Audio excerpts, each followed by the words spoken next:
What's going on, ladies and gentlemen? It is your humble YouTube live stream host, Timothy J. Ward, bidding you a fond hello, good afternoon, good evening, good morning, wherever you're at in this wonderful world.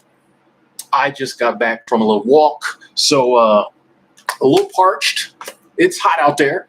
Record heat highs here in the Denver area past couple of days. So it's a little hot out there. I love going for walks in the heat though, because nobody else is out there. I literally might have ran into like 3 people the whole time. Well, maybe 5 people the whole time I was walking, excuse me. Derek, checking in. Jay, hello. But we will be swigging agua throughout the stream. And when we need a little sugar burst, we got some simply fruit punch. Anyway, ladies and gentlemen, how are you doing? Hope you're doing well. Tulsa, checking in. Kate, checking in. M. Findog, Kimmy, hello. Drew, checking in. Good to see y'all. Rebecca, we are here. It's been about a week. I think the first was the last time I streamed. Might have been the last time I did anything on this channel. I was taking a few days off. Actually, the last couple days, what was it? Monday. Today's Wednesday. Yeah, Monday, I took an Amtrak trip. Just like a little 7-hour trip to Grand Junction, Colorado. I spent the night, hopped on the train in the morning, came back yesterday. So I had planned on taking the train all the way to Sacramento, California, but that was like a 31-hour trip. I really didn't have a reason to go to Sacramento other than I just wanted to take the train, and I was like, you know what? Like literally Sunday night, because I'm trying to use my rail pass. I got the Amtrak rail pass, so I got 10 segments to use in 30 days. Sacramento and back would have been 2 segments, but then I was like, I don't really want to. I'm like 31 hours each way. I'm like, I don't know if I want to be on the train that long. So I saw that Grand Junction, a town I'd never been to in Colorado, was only 7 hours. I was like, that's cool. I can get there, stay in a hotel, hang out for a night, come back. So we did that, and that's 2 segments still. So I got 8 more segments to use in like 30 days. We'll see if we use them. We're going to try. I don't know if I'll use all 8.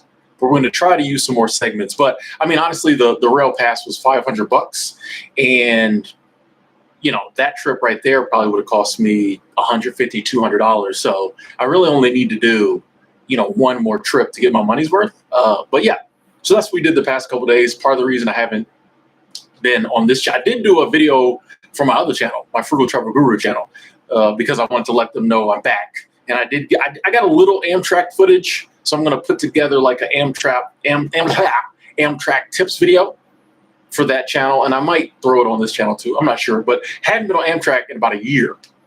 So we had to do that. So we did that. That was exciting. I got to say, folks, the trip to Grand Junction, amazing. Everybody was sitting by themselves. Just a great trip. The scenery. There's amazing scenery through that leg of Amtrak on that route. It's the California Zephyr. I think it's the 5 train.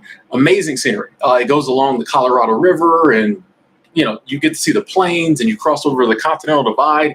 And this is no exaggeration. There are 39 tunnels between Denver and Grand Junction. 39 tunnels. Now some of them are super small. Some of them are like the longest one is like 6 miles.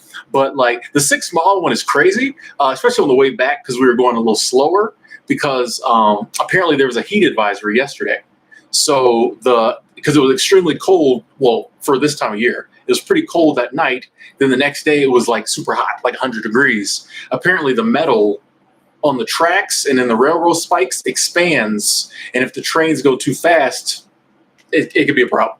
I guess maybe the railroad ties will shift if the spikes expand. I don't know what it is. So we had to go super slow. So if you've ever been going 10 miles an hour, in a pitch black tunnel for like 6 miles, eventually you can't tell if the train is stopped or going. We literally had an argument between the passengers. We're like, why are we stopped in the tunnel? And I'm like, no, I think we're still moving. And they're like, no, we're stopped. Like no one could tell. Like we had our flashlights on our phones trying to look at. You could not tell whether you were stopped or going. It was crazy. A little weird. A little, because I'm like, if we are stopped in the tunnel, that could be a problem, but we were still going. You just couldn't tell. But yeah, the trip down was amazing. Loved it. The trip back. See, because the trip down originated in Denver. So like there weren't Actually, there was a lot of people got off the train in Denver, and so when we got on, the train was pretty empty because I went on Monday. It was Memorial Day, and so I hope y'all had a great Memorial Day. So there weren't a lot of people traveling on the train, and most people were like getting off at Denver. So when we got on the train, like everybody had their own seat. On the way back, I got on in Grand Junction, which is just like a little whistle stop. So the train was, I mean, it wasn't packed, but there was already a lot of people on it. They were giving you assigned seat numbers that people were already in. I get up there and I go to my seat number 19, and there's some guy sitting in 19, and his luggage and all his cans and bottles and trash is in 20, and I'm like, yo, I gotta sit 19. So he like moves out of the seat, but like all his trash and stuff I did not speak for like the first 30 minutes. You know how you sit next to somebody and they try to like look over and initiate conversation? I was so mad. I'm like, bro, all this trash. Like, anyway, and so we eventually started talking because I was like, Tim, you can either, and this ties in with what our discussion is about today.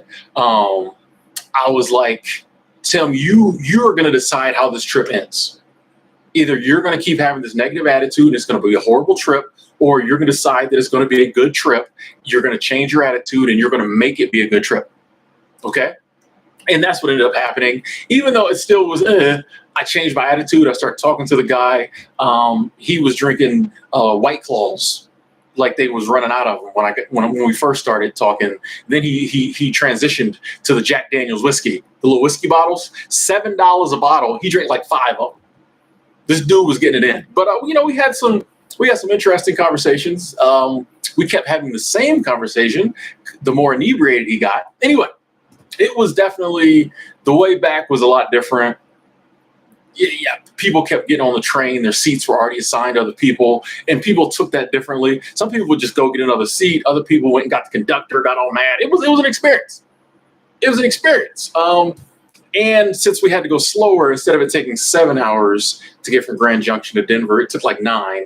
And so when I got home, it was dark, and I was like, do I want to take the light rail home? Nah. So I took an Uber. But it was just a fun little trip. It was good to be on the train again. Kind of got refreshed on how Amtrak works, So, but yeah, and there was something, I feel like, so on the way up there, you go along the Colorado River, but you really don't get to see a lot of it on the right side of the train. Coming back, I was once again sitting on the right side of the train, but now that side of the train is facing, sitting on the right side of the train, but it's facing the Colorado River. So I literally spent 3 or 4 hours just staring at the Colorado River. Right. And I feel like it was almost a spiritual experience. I mean, you're staring at the Colorado River and there's all these rock and mountain formations. It was a very naturey like trip, very naturey. And I was just staring out the window because a lot of times the dude sitting next to me, sometimes I would just get tired of talking, you know me. So I would put my earbuds in and I didn't even have a signal. So, and I don't have any music downloaded on my phone. So I would just put my earbuds in and pretend I was listening to music, and every now and then I'd even do this, but there was nothing playing. I was just looking out the window, and it was like this spiritual experience. Even saw a moose. Okay, that's how spiritual it was. I saw a moose because it was weird because like a lot of places there was no houses, there was nothing, and then there'd be some houses pop up, and in one of the kind of house areas where there was a few probably summer houses right there on the river. I was looking in one of the yards and I'm like, that's a weird looking horse. And I'm like, is that a dog? And I'm like, oh snap, that's a moose. But it was running, it was kind of like galloping. Do mooses run or gallop? I don't know. Anyway, but between the train speed and its speed, I only saw it for I don't know if it was 5 seconds. It was just enough time to identify that's a moose, look at it for a second, and it was gone. I couldn't even be like, look. And then later the conductor came back there and he was like, did y'all see that moose? And everybody was like, no, he's no moose. I was like, I saw it. The only other thing that kind of broke the spiritual mood, and it was funny, that section of the Colorado River, in certain parts where there's not a lot of rapids, there's not a lot of rocks and stuff, there's a lot of people just paddling and floating and doing things like that. They call that section the Moon River. I thought it had something potentially to do with, the moon. It does not. It has something to do with the fact that people floating the river when the train comes by like to bend over and drop the pants and moon the train. Now, when I say people, I mean white people. But I have not seen. I have the last time I saw that many bare white bottoms, men and women.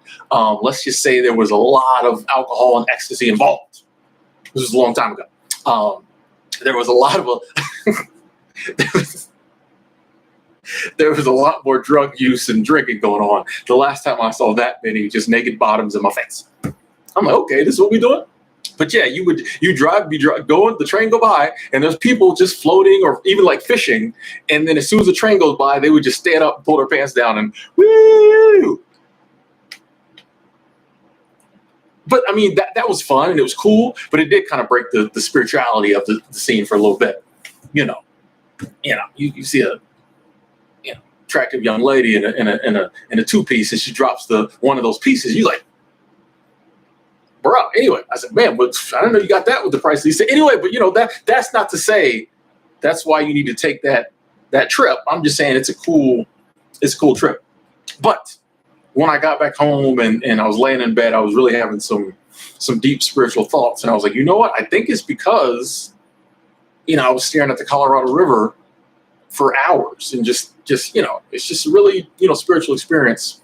And then I realized, I was like, you know what, Tim, you said, even though in the beginning you weren't feeling it, that he's like, you know what, I have the power to make this a good trip, and it turned out to be a really good trip. And that just got me thinking more and more about like life and the fact that I think it's all going to be okay. I think this life thing and all the things we're going through, I think it's all going to be okay because you and I are going to see to that. I think we're going to be okay because we're going to make sure we're okay.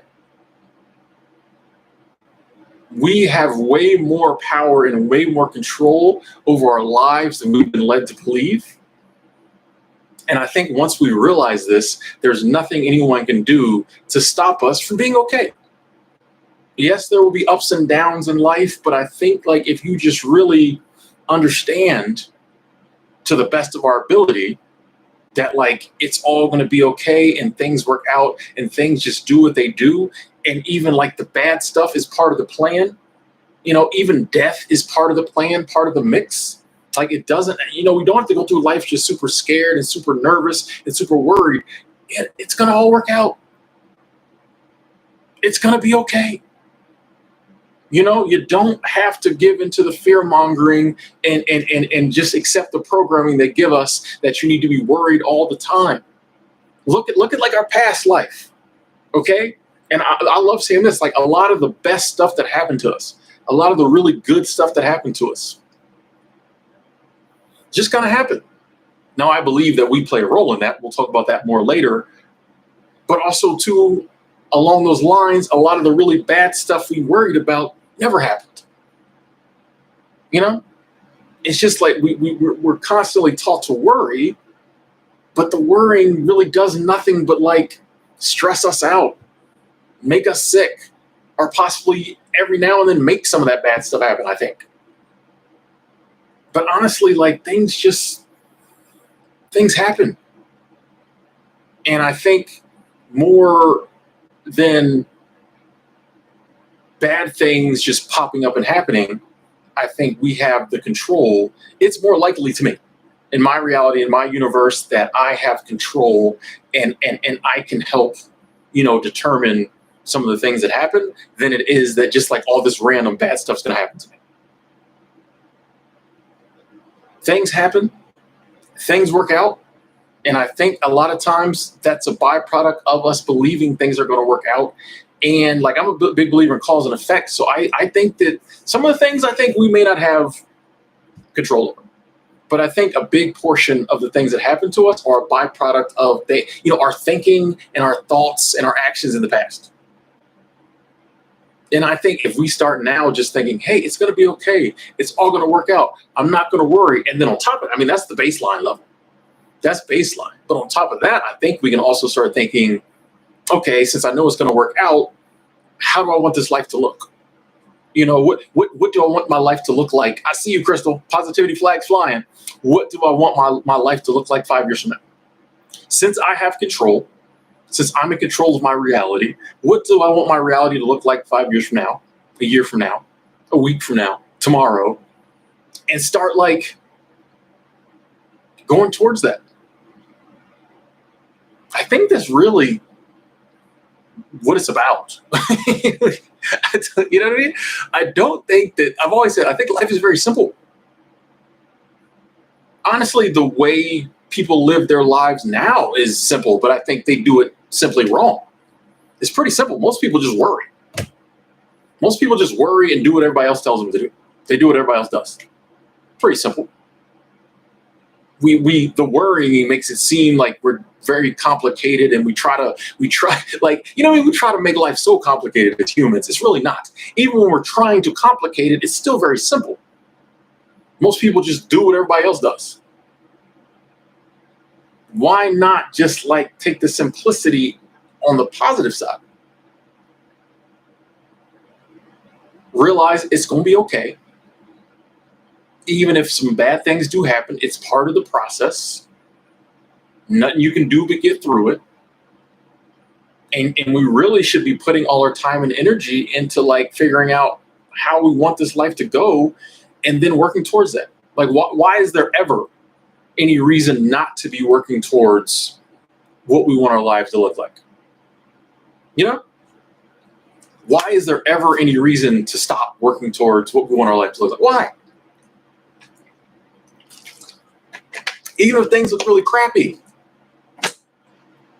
it's still better to like be like, well, this year sucks, but next year I'm gonna do everything I can so that next year's awesome, as opposed to just like giving up this year and then next year is gonna suck too, and the year after that is gonna suck. You know what I mean? I'm just starting to realize, I'm like, you know what? Like, it's all gonna be okay. I was laying in bed the other day, and it hit me. I've been having some of these moments lately. It hit me. I was like, you know what? I'm going to be okay. And there didn't have to be an explanation why. I wasn't shown like a 20-step process of how my life's going to go. I just realized I'm going to be okay. It's going to be all right. You don't have to worry about it, Tim. It's going to be okay. Life is going to be life, but it's going to be okay. Hey, Kimmy, thank you. With the Canadian Cash Super Chat Squad coming through. Thank you, Kimmy. Thank you so much. So thanks for being you. You are welcome, and thank you for being you. Thank you for the love and the support. Kimmy from Canada. Super Chat Squad. Thank you so much. Thank you. Appreciate the love. Super Chat Squad. International Super Chat Squad. Lee, I see you. It's just like, got this feeling like I'm going to be okay. And honestly, that feeling was more profound than any explanation would have been. I think when we're dwelling down here and we're all wrapped up in humanity and human stuff, we need explanations. Like the other day when someone was like, explain happiness, define happiness. I'm like, why do I need to define happiness? I know what happiness feels like. When I'm happy, that's way more powerful feeling than someone defining happiness for me.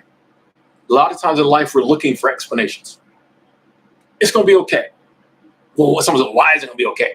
I don't know. I just know I just know it is. Now, if you want a definition, I will say, because I think, we all have the power to determine this is going to be okay. And, it always is okay. Sometimes it sucks, but that's just life. That's just what it is. You don't make it better by worrying about it. No one ever worried themselves to better life. If so, we all would have amazing lives because everybody worries. The people who worry the most, not the happiest. Instead, for me, being in nature, meditating helps to bring me into those states. I'm realizing though that maybe I think it's different for everyone. So I think it falls to us to figure out what areas or what spaces we can put ourselves in. Some people's church, that can get us in tune with the spiritual, the higher level.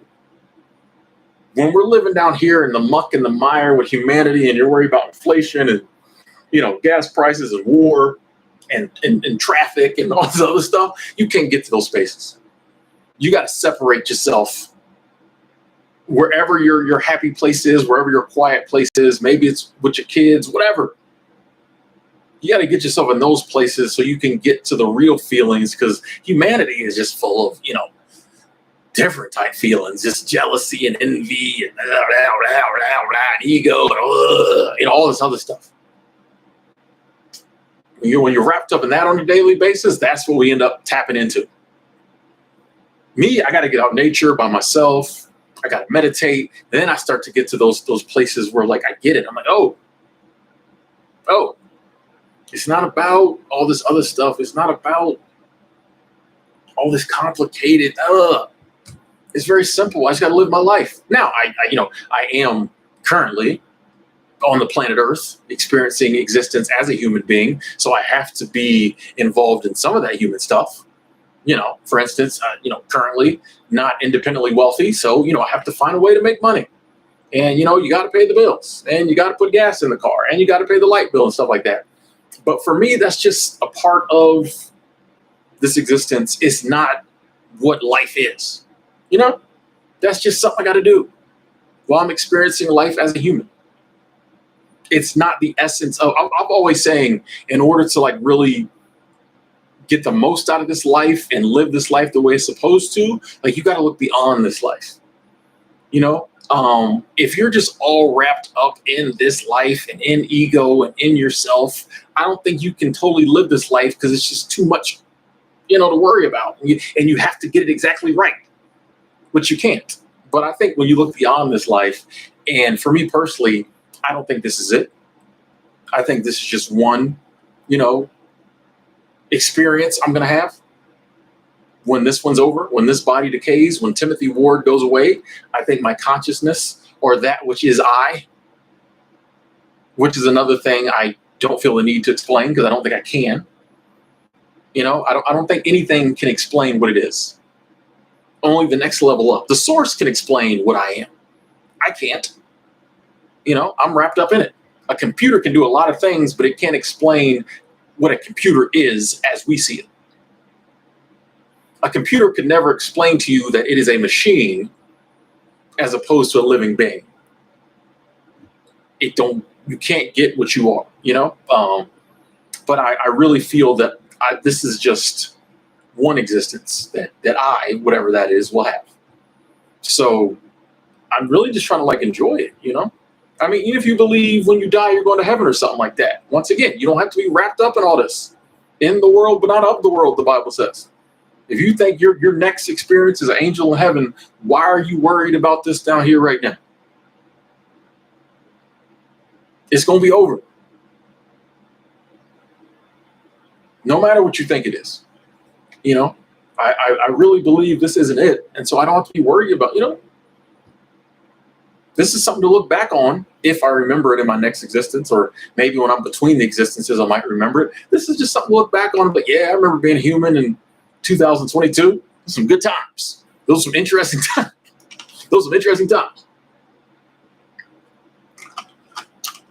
I had another. This one might lose some of y'all. But bear with me. We're doing good so far. Bear with me. This morning, because I woke up early, I was on the train all day yesterday, could not sleep. Well, for 9 hours yesterday. I was like, I'm going to sleep good tonight. I didn't. I went to bed at like 11, woke up at 5:30. Part of that was probably because I did not like the outcome of the NBA playoffs yesterday. WNBA playoffs, excuse me. Anyway, and so I woke up 4:30, 5:30, 4:35, something, I don't know.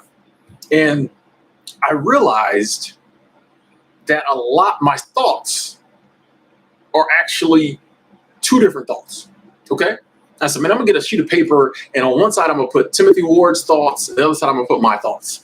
I was still a little tired, so I did not get up and do that on said piece of paper, but I thought about it. Timothy Ward's thoughts, my thoughts. Because I realized like a lot of the like really scary, worry, feelings of inadequacy, low self-esteem thoughts are Timothy Ward's thoughts, right? And Timothy Ward is just the human that I'm currently playing. when this body goes away, Timothy Ward goes away, I, whoever that is, will continue, I believe. And I think my thoughts, the real me, isn't wrapped up in any of this human insecurity stuff because I'm not really human. If I look in the mirror and I'm like, oh, I'm too skinny, I don't like the way I look, that's a Timothy Ward thought. That ain't got nothing to do with me, right? You know what I'm saying? That ain't got nothing to do with the real me. That's a total Timothy Ward thought. All this, I'm not good enough, blah, blah, blah. Oh, I'm worried about, my bank account. All that is Timothy Ward thoughts. It ain't got nothing to do with me. The good news is the thoughts that have to do with me are powerful enough to shape Timothy Ward's life while he's alive. I started realizing, I'm like, we spend all these time on like our human self's thoughts and not enough time on like our real thoughts, which are the thoughts that have the power to like shape that human life. And I'm like, I need to stop worrying about these, Timothy Ward's thoughts, because he'd be all over the place and getting to with my thoughts. The thoughts that are tapped into universal power. The thoughts that are like, well, if you don't like something about, if Timothy don't like something about himself, let's change it. Let's fix it. Or let's get to the place where we realize it don't really matter. I'm dwelling on the wrong thoughts. That one might be a little too much. I told you, I lost some of y'all. The comments got real quiet. People like, what is he talking about? I lose some of y'all. Start getting to these different levels of thinking. But these are the levels we got to get to. Tell you, all this human stuff is not really us, bro. Like, we're tapped in. Divine power. We have the power to control and shape our lives, shape our reality. Now, some naysayer, I love that word. Some naysayer always be like, well, if we have that power, why do some people's lives suck? Because they're not using it. I've also said, too, that, there are going to be some bad things that happen to all of us. I don't care who you are. It's just part of the game. It's part of the rules. That's part of the human existence. The human experience is there's going to be some bad things that happen. But despite the fact that some bad things or things we view as bad happen to people, there are some people with some wonderful, awesome lives who are really enjoying their lives, living them, and are super happy. And I think that's possible for everyone. I think it's possible to enjoy your life as much as possible, to be as happy as possible.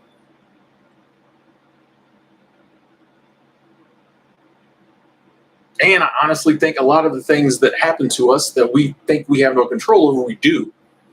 They're just byproducts of thinking and actions we took in the past. That's good, though, because we can start from now changing our thinking, changing our thoughts, changing the images that keep popping up in our head, changing the way we see the world, changing our actions, and then our future will be brighter because of that. 6 months from now, you look around and be like, man, all this awesome stuff is happening to me. I don't get it. And it's like, oh, snap. It's a byproduct of... That's what, in September 2022, my September 2022 thinking in January of 2023 has led to some really awesome stuff happening.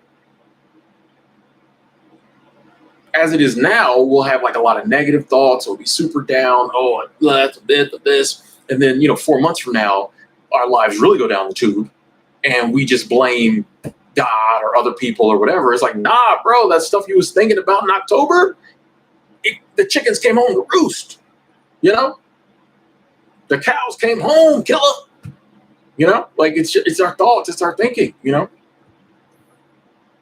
I really firmly believe that. I really firmly believe, y'all know I got to mention it, link in the description, but this book here, I'm rereading it again. I was reading it on the train. I never read on the train. Happy Pocket Full of Money, not just about money, it's about life in general. Probably one of the most powerful books I've personally read about shaping your life. And there's a chapter in here about cause and effect. Very powerful. And I firmly believe the actions we take today, the things we think about our life today, and I think that's what manifestation is. I think that's what the law of attraction is. What you focus on, you get. That's just the way it works. What you focus on, you get. And the good thing is we have the ability to focus on whatever we want to focus on if we take control of our focus. Most people just watch the news and they watch, they listen to other people talk. And like most people allow the outside world to adjust their focus or determine what they focus on. And then that's why most people's lives are pretty much the same, because they all focus on the same stuff, the same crap, and they mostly live the same lives. That's why when someone comes along and tries to say something different, people don't believe it because they all focus on the same stuff and they're all seeing the same results. But it's like, yeah, all y'all are going to see those results because that's what y'all are focusing on. Those causes lead to those causes lead to those effects. I'm out here focusing on some other stuff and it's going to lead to some other stuff. And so like, I don't need y'all to believe me. Just watch me. But, a lot of times we're human. So until someone comes along or you hear something or you realize for yourself through reflection or meditation or whatever does it for you that like, oh no, I got to figure this out myself. You just believe what everybody else believes. Why wouldn't you? We're humans, we're social creatures. We believe what they tell us. And then we end up having the same life as everybody else. And that further reinforces it. You're like, well, they told me this life is going to suck, and it sucks. But it's like, life doesn't have to suck if you decide you don't want it to suck. And you're willing to put forth the actions and the effort to unsuck it. That sounded dirty. That sounded bad. Anyway. Hey, by the way, ladies and gentlemen, appreciate y'all hitting the like button. We're up to 100 likes. If you haven't hit the like button, but you're enjoying the stream, you're getting something out of it, please hit that like button. Helps your boy out, helps the stream out, helps us all out. And I apologize that every now and then the childish, immature part of me, which I refuse to let go of, hears me say something. And this is why I can be alone all the time. Because I enjoy my own company. I make myself laugh more than I make anyone else laugh, which could be could be a good or bad thing. It's weird on a date. It's weird on a date when you tell a joke and you laugh at it and she don't laugh, but you're fine. It's weird on a date when you keep telling jokes to make yourself laugh. She's like, this dude act like he on a date by himself. He dating himself. But what are we talking about? Oh, the likes are looking good. Thank you, ladies and gentlemen. Thank you. My point is, as it says in the title, I think it's all going to be okay. I think we will continue to be bombarded as we have been since the beginning of media with different news stories, and this is going to happen, crime, violence, war. It's going to be okay. Sadly, all of that is baked in the cake of life. But you can still have a good life despite that. There have been trillions of people who died, and if you asked them on their deathbed, did you have a good life, would say yes. Did it all pretty much work out? And they're like, yeah. At the end of the day, there was ups and downs, but it was a beautiful life. You and I can be one of those people, because that's really all you can ask for. It was a beautiful life. I got to help other people have beautiful lives. Now I'm off to be a moonbeam or off to be an angel or, I don't know, a cricket. I don't know, whatever you want to be. But I think it's possible for all of us. I know it's all going to work out for me. Going to be some rough times, but it all works out. And I have been trying to make a conscious effort to do things in the now that will affect my life positively in the now, in the future. I don't think time is linear. I think it's all happening right now. But the now I'm experiencing now, do things in the now I'm experiencing now that will benefit the now I'm going to experience in the future.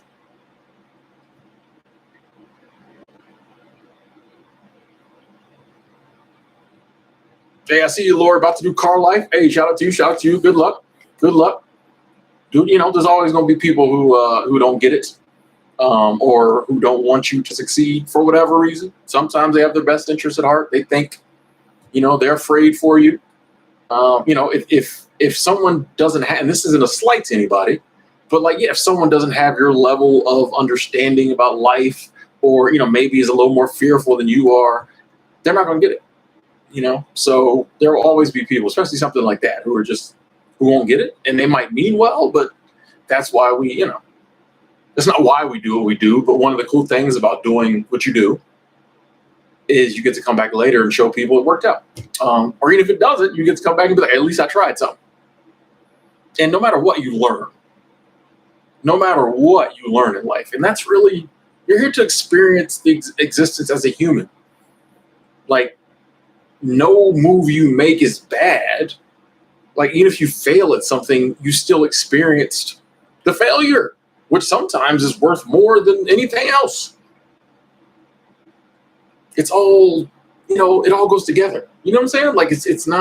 It's not this whole, we're here and we gotta, overcome all this stuff. You're just here to experience life. As long as you're enjoying it and you're happy with it, you're good.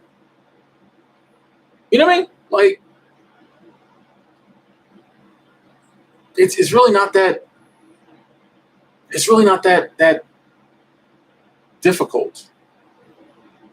You just got to endure it and learn. We make it very complicated. We make it very complicated in life, and it's not. But here's the thing. Us trying to complicate it doesn't accomplish anything, because life at the end of the day is simple. So the more complicated we try to make life, all we do is make it hard. It doesn't get us anywhere. Because the real answers to life are very simple. It's the little things you do in life that bring you the most enjoyment. Everybody knows this. The most real enjoyment you get in life is not doing the crazy complicated stuff. It's the little small stuff. Life's very simple. The answers are very simple. It's set up that way for us, because we ain't that smart. Or we think we are. We be out here doing all kinds of crazy stuff, thinking we're smart. We're really not that smart. Life had to be simple for us to get it. But we're so not smart that we can't even get the simplicity of it. Bro, it's crazy. It's crazy. Yeah, lady, a lot of Americans want the safe and secure, but they go about, there's no true security. Just is what it is. But the route they take to get it, I feel makes their life even less secure.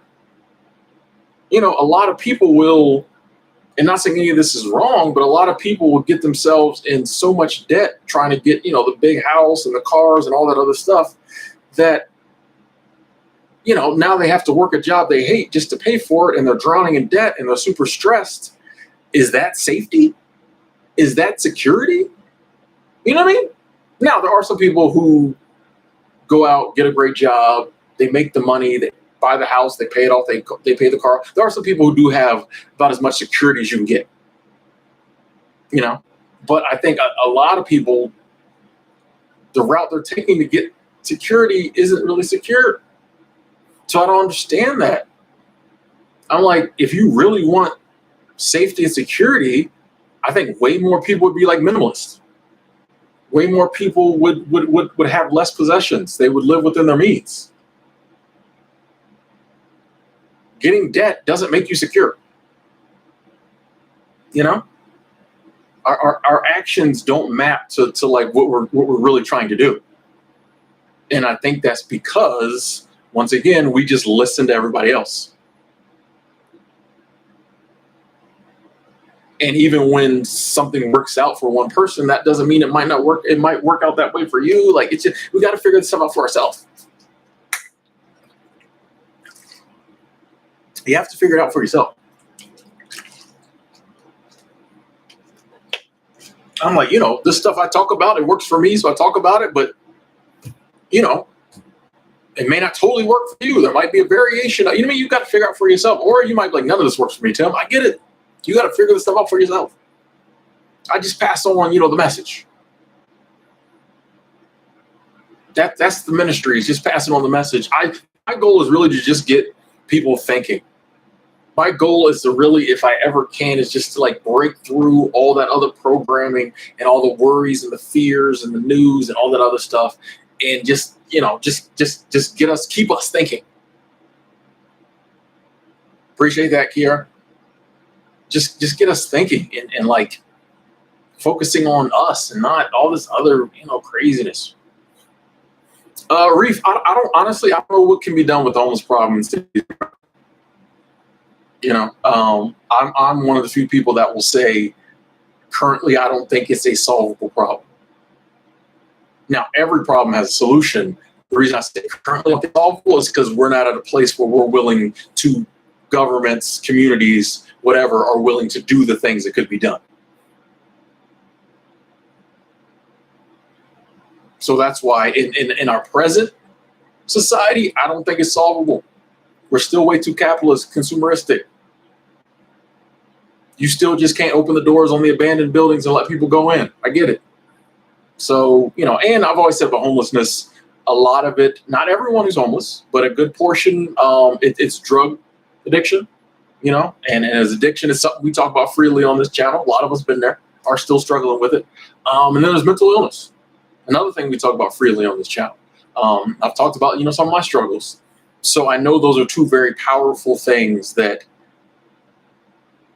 there's no mass solution for. There's no mass solution for drug addiction. There's no mass solution for mental health. We don't even really have a ton of personal solutions for mental health yet. So until you fix those things, you're gonna have a lot of people on the street. So I don't know if there's a fix. I would love to see the day when it is fixed. But I will say this. I think our issue in America is a lot of the things that, like, the problem's just gotten so bad. I think if we could go back in a time machine and fix some things 30 years ago, we may not have the problem we have now. Because I've been to other major cities in other parts of the world, and it is not that bad. So obviously, it doesn't have to be this bad. I think we've just let it get so out of control in this country, in this day and age, that it's going to be a long fight to undo the damage that's been done.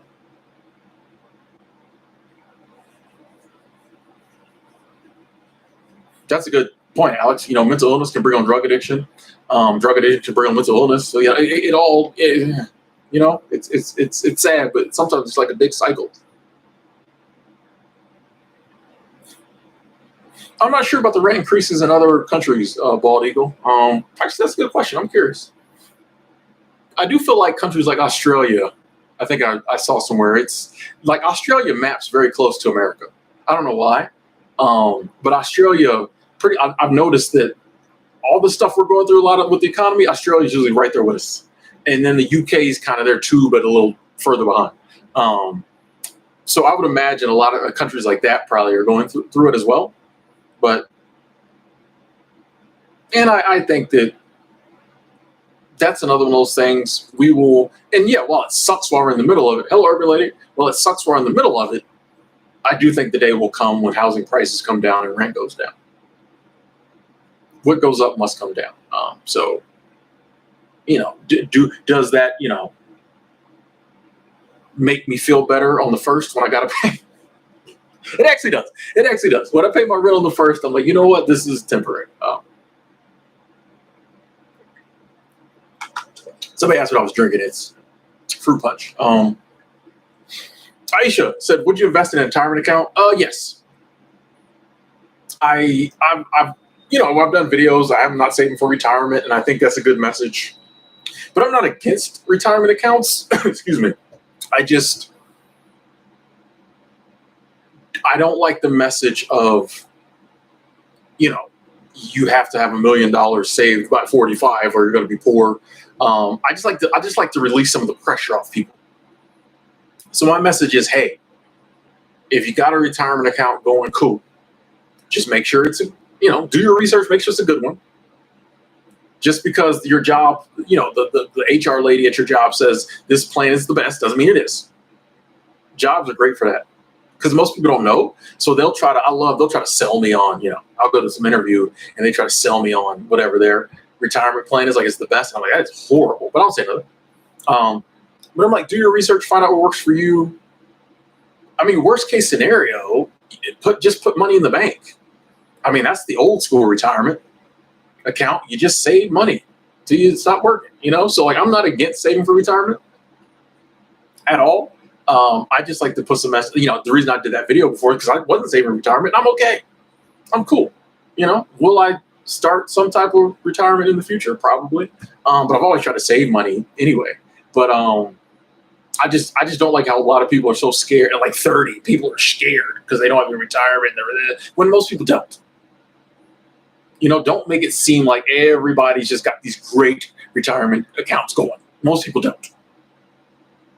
Calm down. It'll be okay. But yeah, I'm not against it. I'm always about, looking towards the future.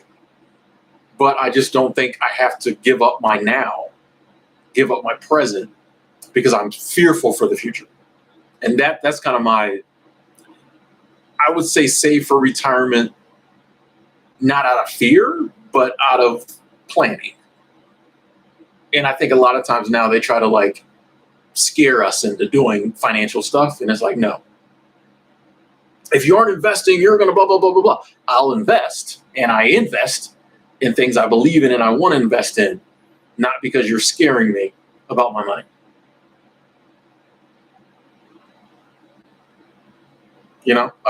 Why is my camera doing that today? What is it? Why is it losing focus so much? I just don't allow people to scare me into stuff, especially financial stuff.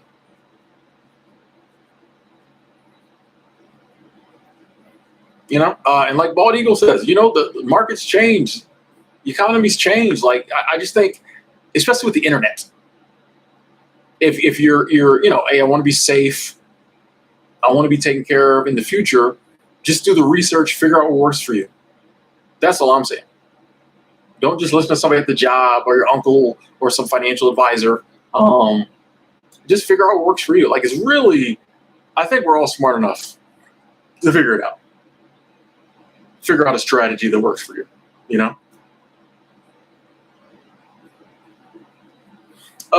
if you like playing remote control tanks, play them. Like, I don't think anything's childish, anything's adult. Like, you just do what you do. You know what I mean? Like, do what you enjoy. Y'all want to know what I did last night? All right, hold on. I'm going to show you what I did last night.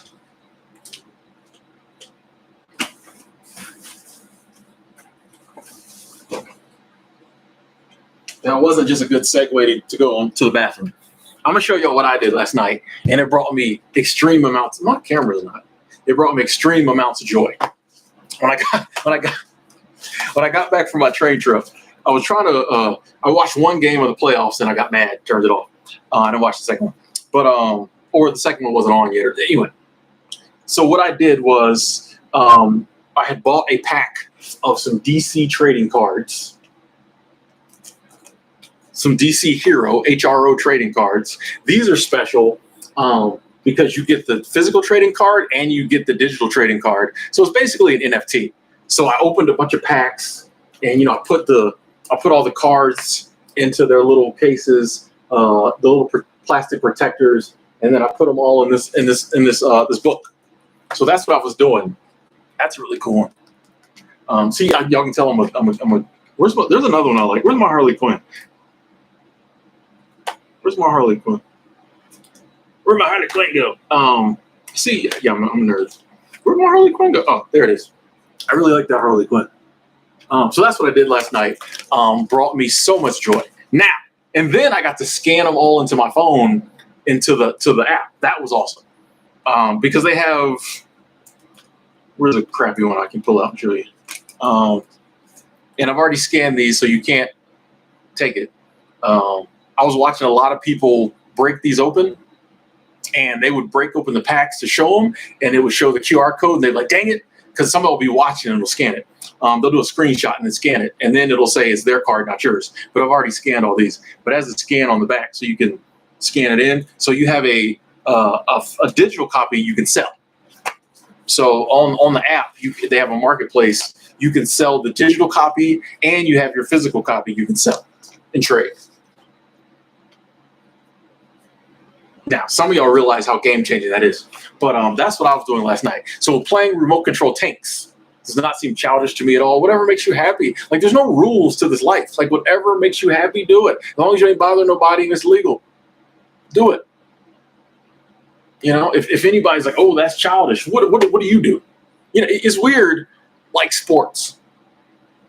Like, people think like sports is adult, manly, whatever, you know. How is that any different than you playing with your tanks? You know what I mean? But people will tell you, I might enjoy collecting Barbie dolls. I was actually looking at some of those on eBay the other day. How is that any more adult than someone watching sports or whatever, you know, some adult stuff, playing poker or whatever, you know what I mean? If you enjoy it, do it, you know? That's what I say.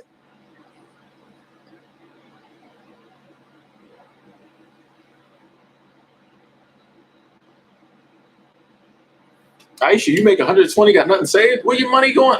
Sorry, I don't want to get in your business. I'm not pocket checking. I'm not pocket watching. Hey, do you? But yeah, I might think about saving some of that, you know. Ladies First loves dollhouses.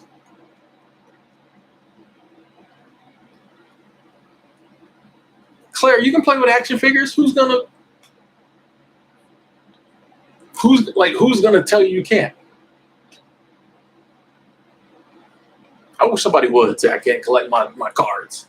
Can't watch the WNBA. Man. That's what I'm saying. And why do we feel we're too old to like play with some stuff? Because someone told us that. Growing up, people basically, even if no one ever came out and said it, society told you at like 20, you got to stop watching cartoons or what, you know. I was watching Batman the Animated Series the other day. I've been watching that cartoon since I was a teenager. I'm going to keep watching that. I'm going to be 70 watching Batman the Animated Series. I'm going to be 70. Because I like it, you know. And why is this camera in front of my glasses? Why is it's focusing bad today? I don't like that. But yeah, I just do. I do it like, and once again, that's one of those simple things. That's a perfect example of a complication that we cause for no reason. I enjoy doing something, but society has decided that it's only for kids. So now I go back and forth with myself, and I like try to hide it from my friends. Don't tell nobody about it. I'm not bothering nobody, but I just like playing with action figures. I like buying them, putting them on my shelf. Every now and then I take them up and it's fun to me. But now, you know, I feel bad about it because society says I can't play with them after 17, after I turn 18 years old. That's a complication that doesn't have to be there. Or whatever it is. That's a complication, ain't got to be there. Aisha getting dating offers and everything. Aisha drop how much money she make, boy. Everybody.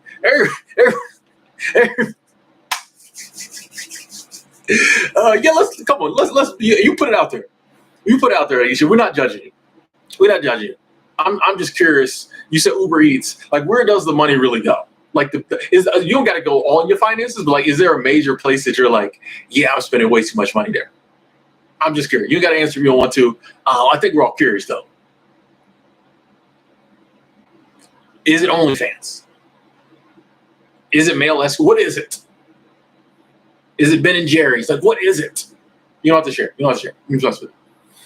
People keep asking me about Andrew Tate. I haven't consumed any of his content, so I really don't know anything.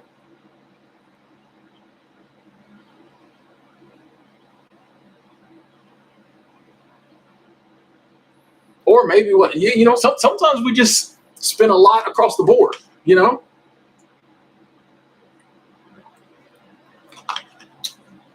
The secret for me is I always try to put money right after I pay my bills. I put money in savings. And to me, my savings account does not exist. Okay?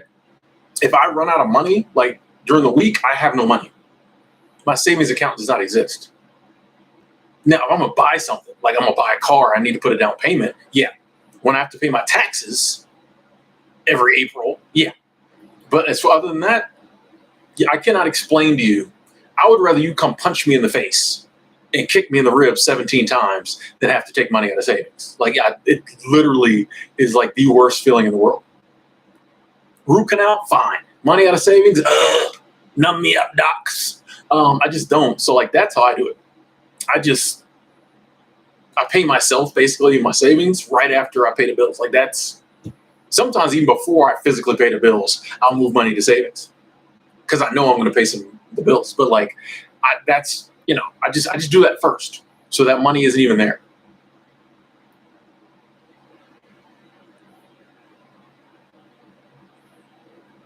Grief, yeah. I mean, if you've identified that you're wasting money on things you don't really need, that's a good first step. Now the hard part comes in, disciplining yourself not to do it. Yeah, ladies first. I've been hoodie shopping. I got a fire Marvel hoodie over there. I cannot wait to wear. I cannot wait to wear. Yeah, I had to stop myself from. They had like at the TJ Maxx. They had a nice NASA hoodie, and I was about to. I'm like, Tim, you cannot spend, $40 on hoodies, and it's 80 degrees outside. And I definitely don't have it. I don't have it. I'm always honest. Some days we good, we up. These days do not have it. So I was like, Tim, you cannot spend. You can us before the other hoodie. So I didn't get that, but I got the Marvel. Aisha, you say you buying whatever you want without looking at the price tag. Aisha, like, and I wouldn't get concerned. I mean, so you can have a wake up call without being concerned, or it can be like, all right, yeah, I might need to change some things, but you don't have to be like worried or nervous. 32 is still young. Like, yeah, you can be a minimalist and just buy really like expensive stuff, and that could, while that, and that's commendable. But maybe you have to cut back on look at the price tags a little now. You know what I mean? Like, it's not the end of the world. So, all right, this month, before I buy anything, I'm just gonna put some money in savings. You can still buy whatever you want without looking at the price tag, but before you start doing that, just throw some money in savings. I found that setting savings goals helps too. If you're like, all right, I want to save $1,000, and even if you only put in $200 per check, you'll get excited about hitting $1,000. You know what I mean? Every time you get paid, you're like, boom, 200, we up to 600. Next time, boom, we up to 8. But just little goals like that, I think, can make savings fun.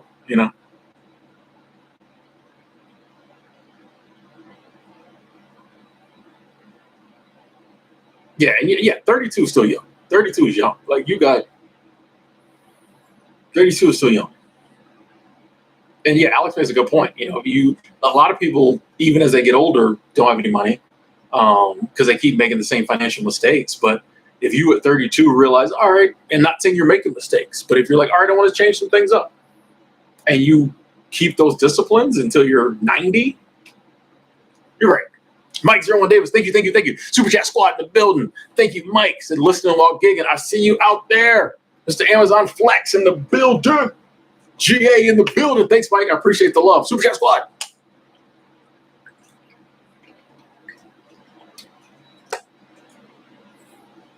Maybe that's another thing. Maybe grab a hobby, Aisha. Probably be cheaper. grab a hobby, might be cheaper. Some hobbies keep you at the house. You know what I mean? Some hobbies keep you at the house and cost less than shopping. Hey, retired 2019. Thank you. Super Chat Squad, Super Chat Train. Appreciate the love. Always good to see you. So I was 30K in credit card debt in my 30s. You retired at 57 years old. Discipline equals freedom. It can be done. Start today. Nice. 30K in credit card debt in the 30s. Retired by 57. Discipline equals freedom. I love that. That's a shirt. Discipline equals freedom. I love that. And further proof it can be done. Retired 2019. Always inspiration. We've had some really good conversations. Very inspirational. I was listening. So thank you, Super Chat Squad. Appreciate that love. Start today.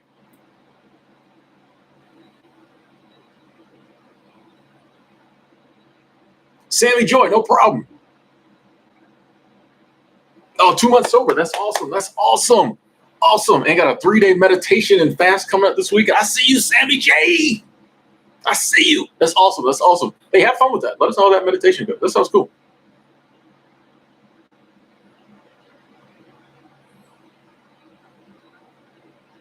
I mean, Laura, sometimes, savings doesn't have to be, you said you only made enough to get by.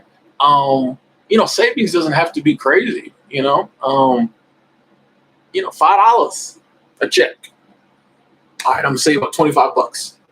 I'm a big believer that savings is another one of those things that it's about energy.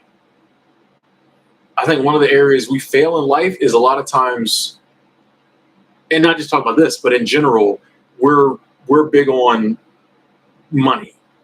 For example, instead of someone saying, hey, I'm going to go to school, get a good job, make lots of money, I think it works out better if you say, this is what I want my life to look like, and I'm going to work towards that. Because even if you follow all those steps and get the money, what does that do for you? You know what I mean? Yeah, you start making the money you want. It's not like you're going to have a great life. But I think if you're in your mind have already designed a great life, and you're like, okay, what do I need to do to get that life? I think things will fall into play, including money, to help you get that life. But I think a lot of times I think it's all about focusing the energy. This is what I want to do. This is what I want. Let me put energy towards that, make that happen. I think savings is kind of like that. If it's just like, all right, I want to save some money. And even if it's $5, $10 or whatever, I think putting that energy towards saving will bring about more money for us to put in savings. Firmly believe that. I'm going to start saving money now. I'm going to start saving money because when I get whatever age, maybe, or it could be like, hey, I want to take a vacation next year or whatever. The energy, but I'm start saving money because. And then you start putting energy behind that idea, even if it's $5 worth of energy. Even if you just, here's another savings tip. Here's a Timmy Ward savings tip, a Timmy tip, if you will. When you get paid, instead of using your debit card, go to the ATM, take the money out, whatever income, whatever disposable you got to spend, pay cash all week. There's some noise upstairs. Pay cash all week, right? And then save all the change. That's just save all the physical change, the quarters, the nickels, the dimes. Get you a jug and just save all the change. That'll be your $5 a week right there. Whatever it is, whatever amount it is, putting energy towards it, you'll be surprised how all of a sudden more money will pop up for you to put in savings. I'm telling you, this is how it works. But I think it's going beyond just like, all right, I'm saving money, and which is cool. But also, okay, why am I saving? What am I working towards?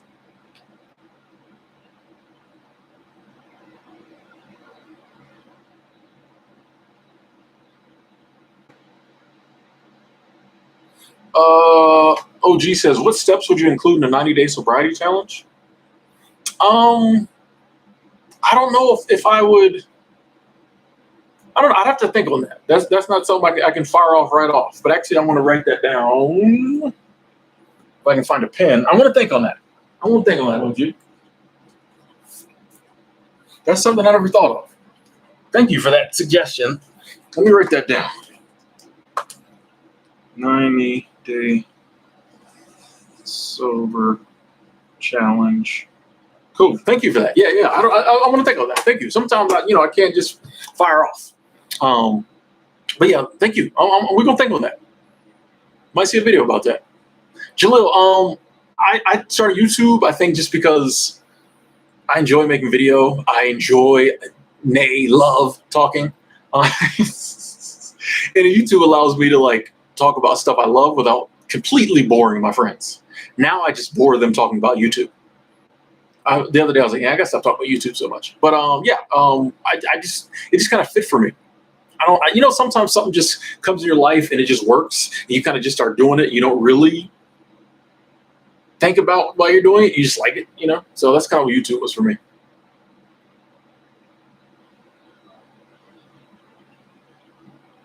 Hey, Laura, you got, man, you good. You good. You good. That income's going to come. That income's going to come. Enjoy the travel. Jamonde, I see you. Jamonde coming through with the love. Super Chat Squad. Thank you, brother. Says, like you, I'm becoming more set in my ways the older I get. I'm somewhat at peace with dying alone, but sometimes I run into women and see how lonely and out of practice I am. You have similar experience? Oh, totally, Jamonde. Totally. I appreciate the love. Super Chat Squad. Thank you. Totally. And I think it starts to compound.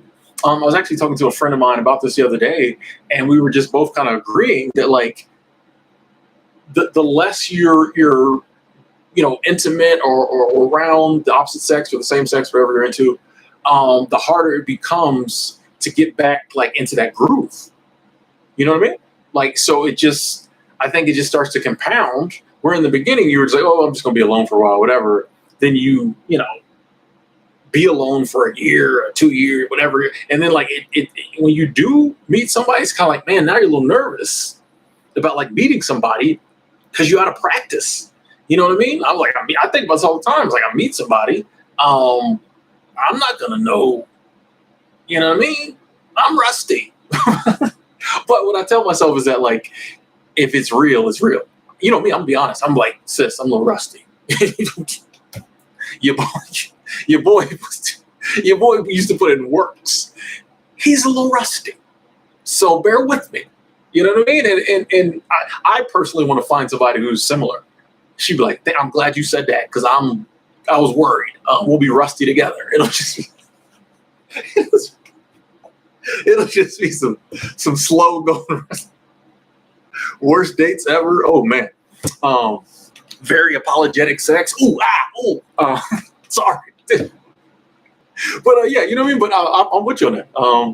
And I appreciate you mentioning that because I feel like that's one of the things we don't talk about a lot. But yeah, I think that is a big reason a lot of people who've been single for a while or been out the game for a little bit are a little hesitant to date again. I would imagine too people who like have been married.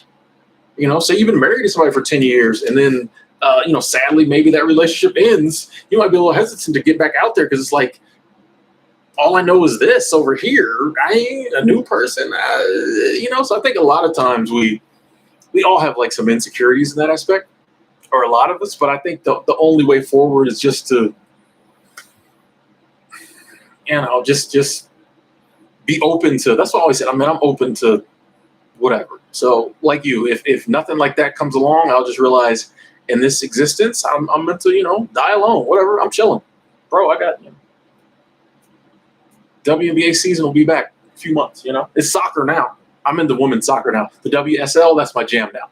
I'm chilling, bro. Like did you see these DC trading cards? I'm chilling. Sorry. Stuff like that keeps me going. I'm like, as long as they got fun stuff for me to do, as long as they still make hikes, as long as there's still mountains. But I'm also open to if an opportunity to date or spend, quality time with someone comes along, I'm open to it, even though I know, I'm severely out of practice. I'll be trying my best romantic stuff. She'll be like, Tim, it's not 90-30. We don't do that no more. Anyway, good question. Thank you. And Super Chat Squad.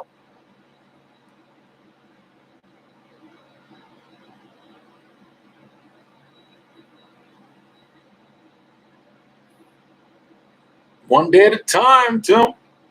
One, my thoughts on weed. I got nothing against it. I don't smoke it, but like I have like no judgment about it. Like people smoke, they smoke. I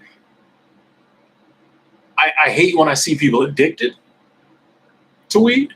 And anyone says you can't get addicted to weed, that's usually the end of the conversation between us because I'm like, I don't care. Well, that sounds harsh. If someone says you can't get addicted to weed, I realize that they're not at a certain level of understanding yet. Now, if they're loud and boisterous about it, I'm a pothead, you can't get addicted, then we're probably whatever. But I see people addicted to weed. I feel for them. But I mean, smoke. I don't care. Like if you want to drink. I don't care. Do what you do. Like just know the consequences. That's all I say.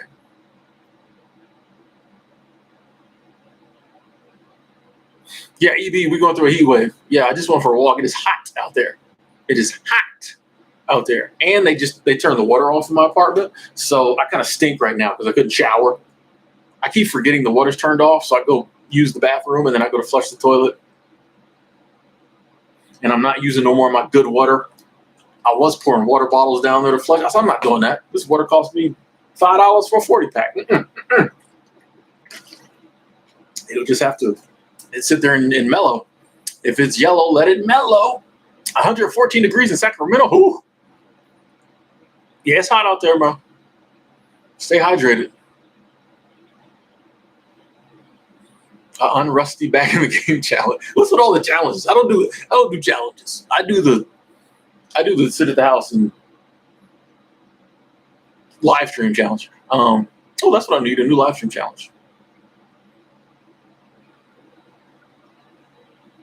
Dang it, where'd my comments go?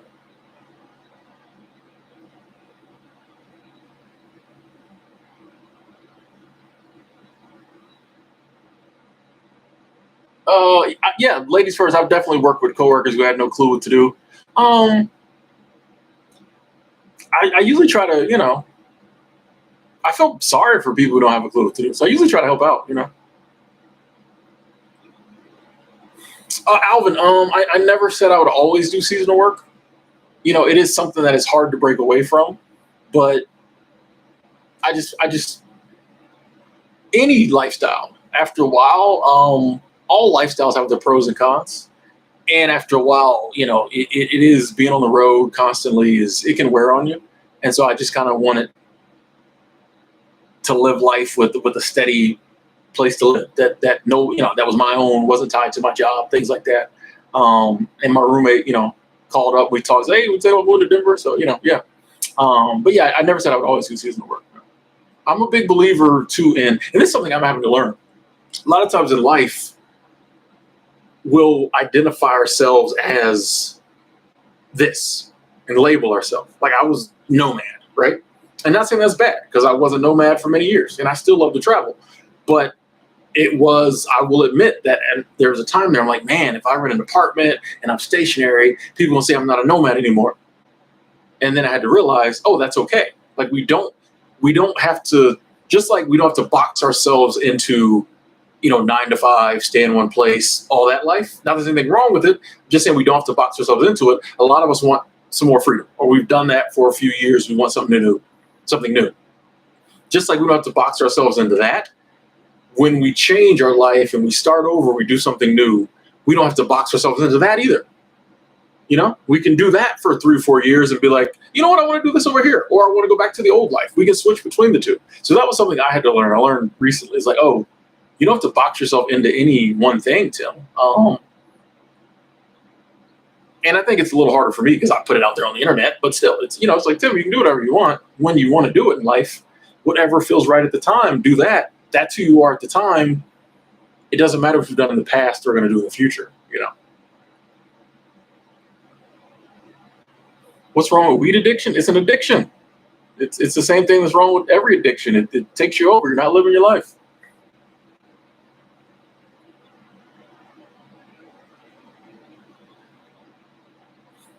Go to the pool and get some community. Well, I'm not walking all the way down there to that pool. That is good advice to go get water from the pool.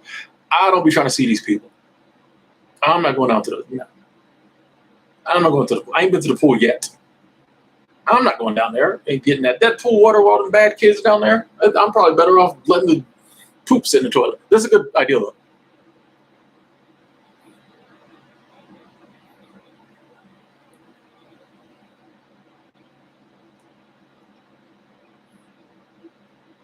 Oscar, go for it. Go for it. You ready to start creating those multiple streams of income? Go for it. Location independent? Yes. Go for it, man. A lot of them out there.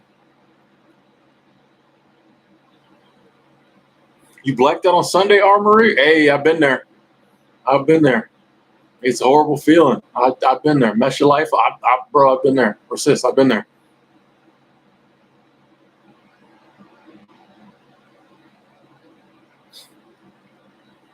And Armory, please don't think I'm not being sympathetic, because if anyone gets messing your life up blackout, if you knew all the stuff I've messed up drunk, which is why I got sober, that this is one of those times where There's no way around it. We just have to put on our big boy pants, our little girl pants, and go back to work. Call up your boyfriend, girlfriend. Apologize to the people. The good news is after you do that, it gets better. That initial right before, trust me, I went to work one day and my boss put up a voicemail of me cussing him out drunk. Oh, trust me, I know. And I knew he had messaged me. Well, I think we went out on a Friday after work, and I got blackout drunk. And he messaged me like Sunday and was like, "Do you remember what happened Friday night?" And I'm like, "Not really." And he was like, "We'll talk about it tomorrow." So I know all about that gut wrenching, because I know he's gonna fire me, or he just played the message. Everybody laughed at me. He was like, "Never do that again." Probably one of the nicest, wrist slappings I've ever got. But still, so I know. Oh, I'm telling you, just I know the calling, people you're dating up and telling them the crazy stuff you're done, or them having to come pick you up. I know. But honestly, you got to sleep in the bed. You know what I mean? Like you make your bed, you got to sleep in it. You know what I mean? So like, trust me, I get it, but there's nothing to do but move forward.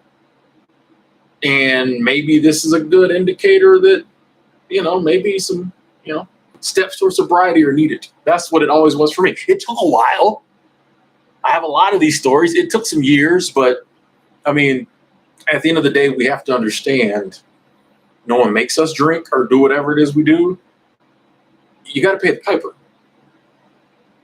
Nobody knows why the piper pipes, but you got to pay it.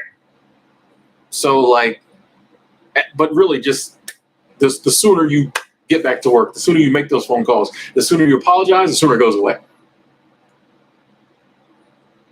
The 30-second Tim life update? Nothing really.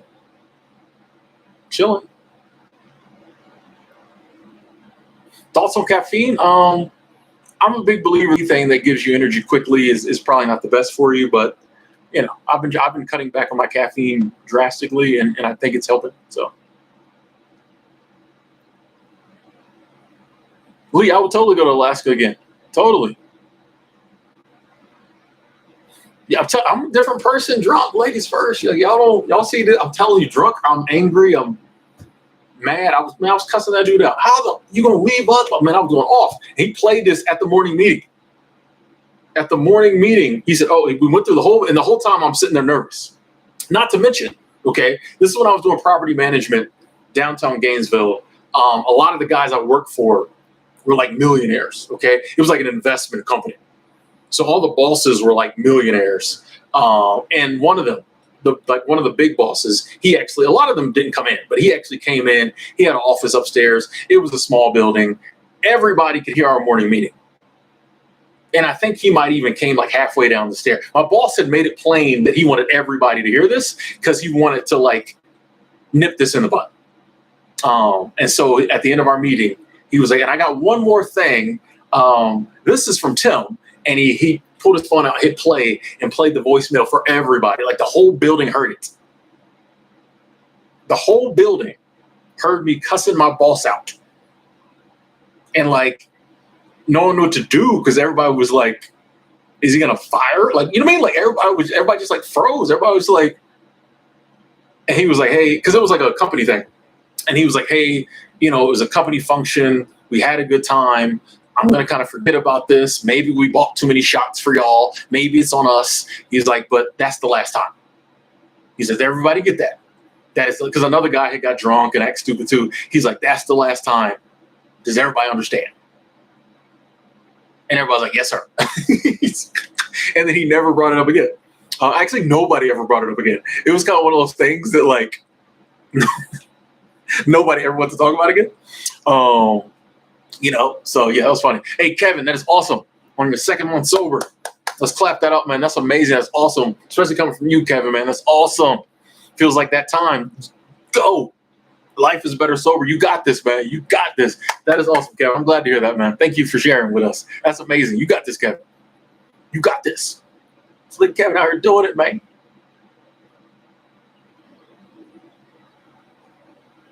Honestly, that was cold, but it was needed. I felt grateful he didn't fire me. So like I'm big on I'm big on accountability, personal accountability. If I did something crazy, you have the right to call me out. You know what I mean? Like I was not mad in the slightest bit. A lot of people would have been, nah, bro. Like you're not supposed to. You can't do that. You can't do that. Like personal accountability. I'm always like, you have to pay the piper. No one told me to get drunk. No one told me to act stupid. I did it. You know what I mean? I agree, Jessica. There could have been other ways to do it. I personally was fine with it, and maybe he did it to me because he knew I'd be fine with it. You know, but it didn't bother me in the slightest bit. I needed that. I messed up. You know what I mean? Like I'm never out looking for, now if you'd walked up and punched me in the face, that's different. But like I messed up. He has the right to play the message I left him on a company phone. You know what I mean? What did I love about Alaska, Danielle? It just felt like a different country, even though you're still in the same country. The scenery is beautiful. I was up in near Seward. Moose Pass was the actual town, but just surrounded by mountains and coast and lakes and just amazing. Yeah, Alaska is truly breathtaking. I wish everyone would go. And I keep telling people, you can go for a summer. I keep sending y'all the link on Coolworks, coolworks.com. I'm going to do it one more time because somebody's going to use this link and go, and they're going to have the time of their life, and they're going to meet like their future mate or something like that. So I'm going to keep sharing the link. Coolworks needs to send me a check. No, they don't. They're great people. That website changed my life. They don't need to send me nothing. I'll take the check. You can go work for a summer in Alaska. They'll give you a place to stay. They'll feed you. They'll give you monies in Alaska. People, okay. But yeah, I just met some good friends there. Really good friend. Shout out to Chloe in Alaska. So it's a special place to me because it was so awesome and just some of the friendships I've cultivated from being there.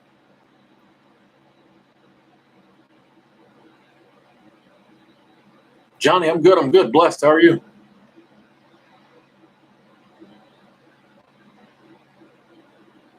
Ladies first. Yeah, I mean, like the nomad life is in my soul. You're absolutely right. Like I will always have a nomadic soul.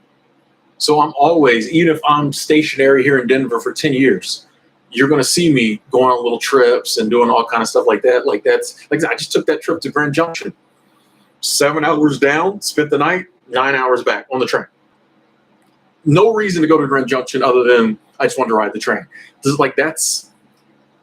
That's me. You know what I mean? Like I'm always going to have that. I feel I just enjoy going different places, and I enjoy planes and trains, and used to enjoy the bus. But so yeah, I just think that's who I am. And so I understand that some people are different. Like they find one place and they stay there. They just enjoy that. So I get it. But for me, I think it's just, it's just who I am. It's in my DNA.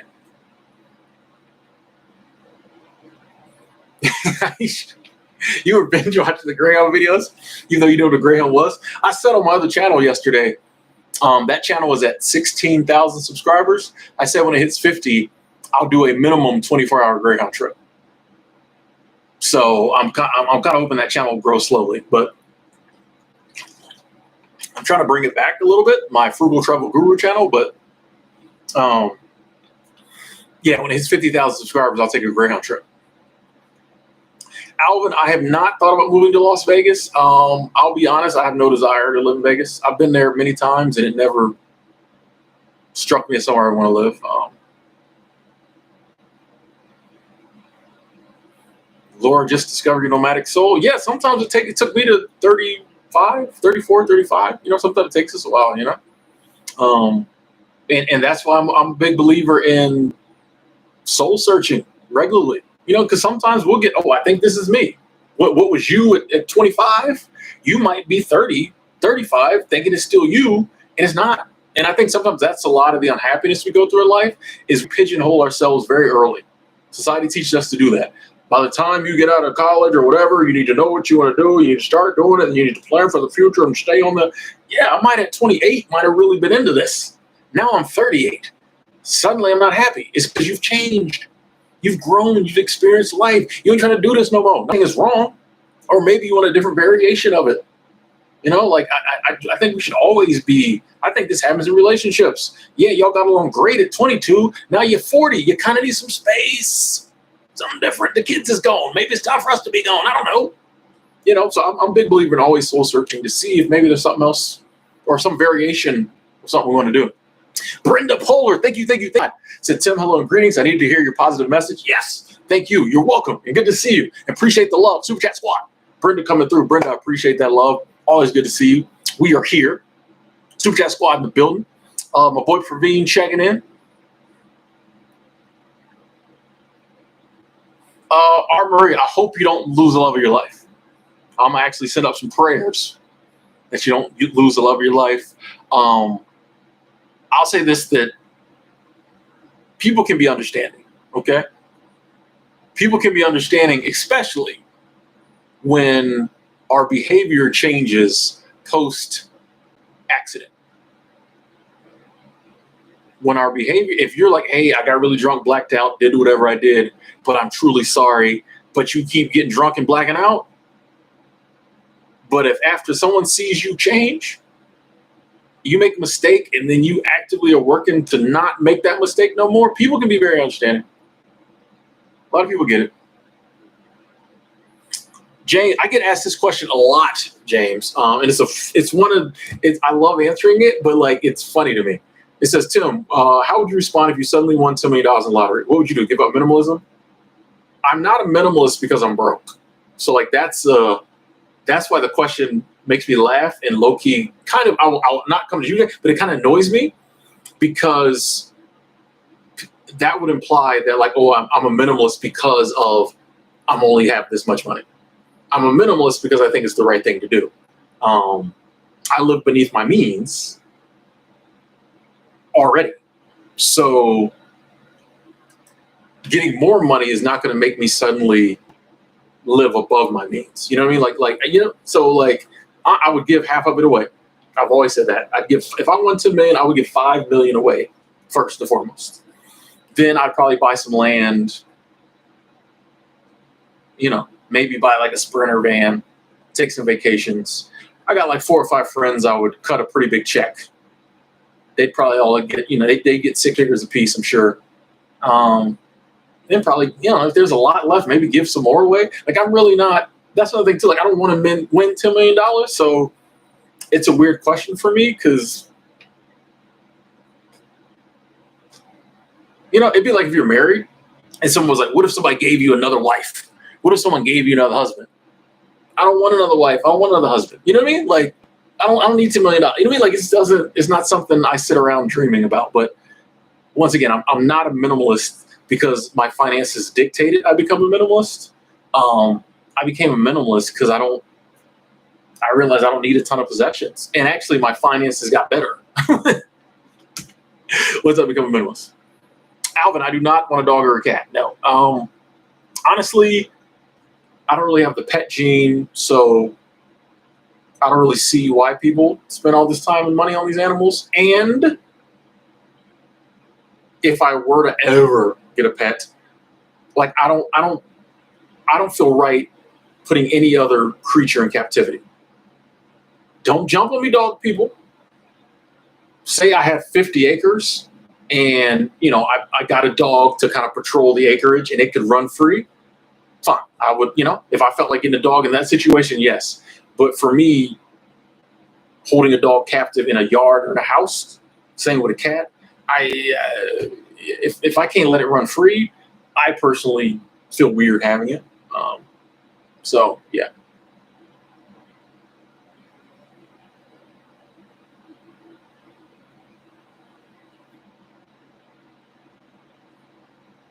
Lee knows about Alaska.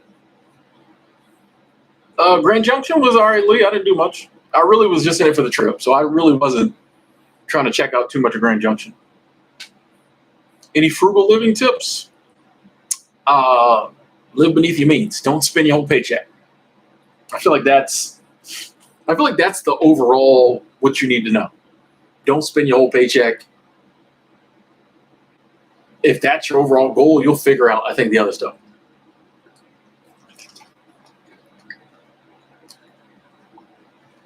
Live beneath your means. Chris, no, I've never worked at Madura. No, a friend of mine did. My buddy Isaiah worked there. 52 checking in. Alvin, I financed my Prius. Yeah. It was 2020. I felt like it was smarter to keep money in the bank and pay on it. My payment is cheap. It's in like the $200 range. Like, it's cheap. I just felt I'd rather have money on hand as opposed to paying the car off. And so, like, I could have been paid. And I do nothing with my credit, so I'm pretty sure the longer I pay on it, the better my credit looks. So I'm just taking my time. I might hear directly, just go down and pay it off, get it over with. But like, it's the payment's so small, it isn't really bothering me right now. So, like, yeah, I just keep paying on it. Theo, I don't think I've mastered the art of being calm all the time. No. I think that's an ongoing struggle. I'm getting better, but I'm not calm all the time. I'm way more calm than I used to be. Definitely seen improvement, but I'm not where I'm gonna be yet. But yeah, I'm better. But I think that's an ongoing thing. R. Marie, thank you. Super Chat Squad, I appreciate that love. So thank you for helping me through a dark time. Hey, no problem. Like I said, I've been there. So I understand pain, especially when it's stuff you did and you weren't totally in control of your faculties. Believe me. I lost a lot, but also had people forgive me and people work through things. So yeah, hang in there. You're good. Appreciate that love. Thank you.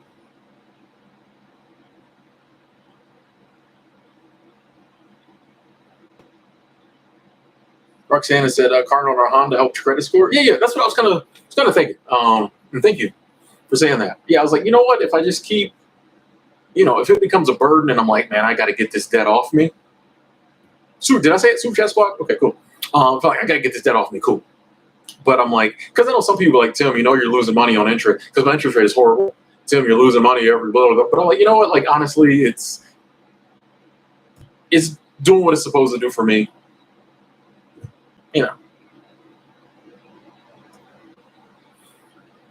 What did I eat on the train? Not much.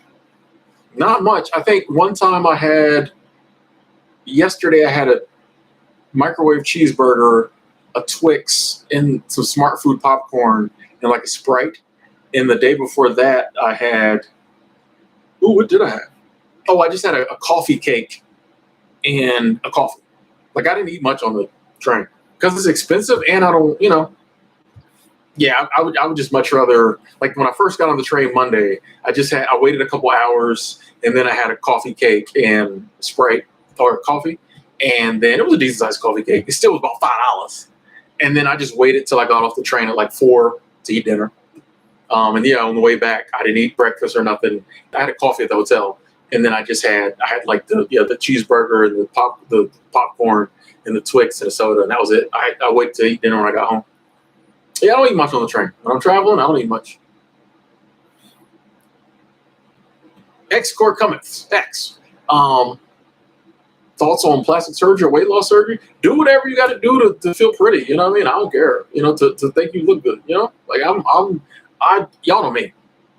I'm a big fan of plastic surgery, augmentation in women. Like, I love the fake look, so I've been very vocal about that. So I don't mind, the enhancements. That's hot to me. But yeah, do what you got to do to make yourself feel pretty. It don't bother me. Some people go to the gym, some people go to the night. I don't, it doesn't mean anything.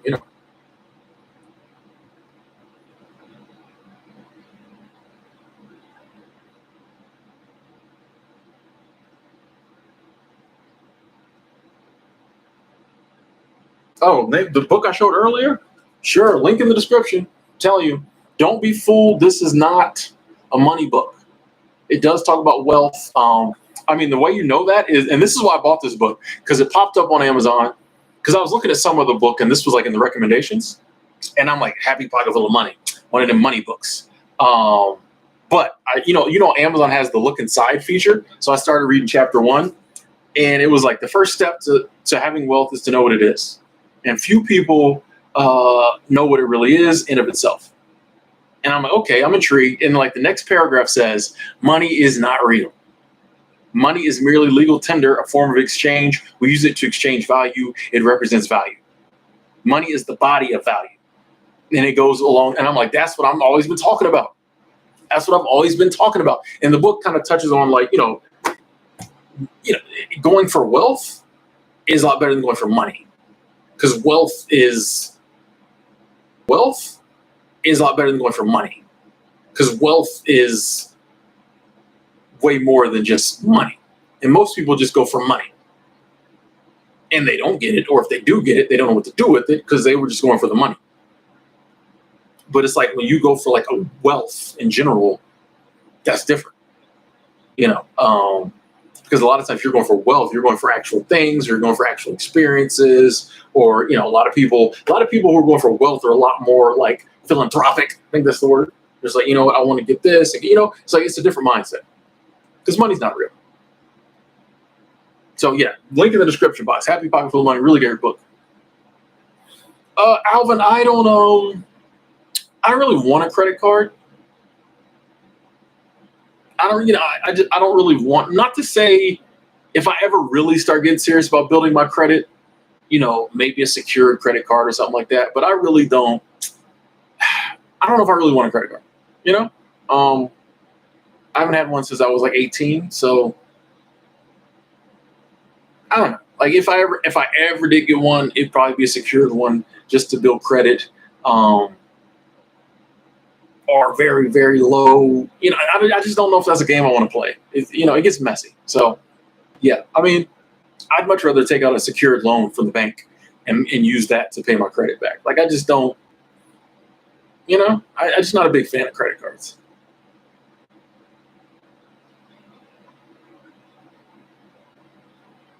And part of that too is like I like paying with cash. I love paying with cash. I don't like paying with even my debit cards. I'll go some months, never pull my debit card out, which sucks. I forget my freaking PIN number because I'm getting older. And when you're middle aged, and you have a lot of numbers rolling around in your head. Hang on one second.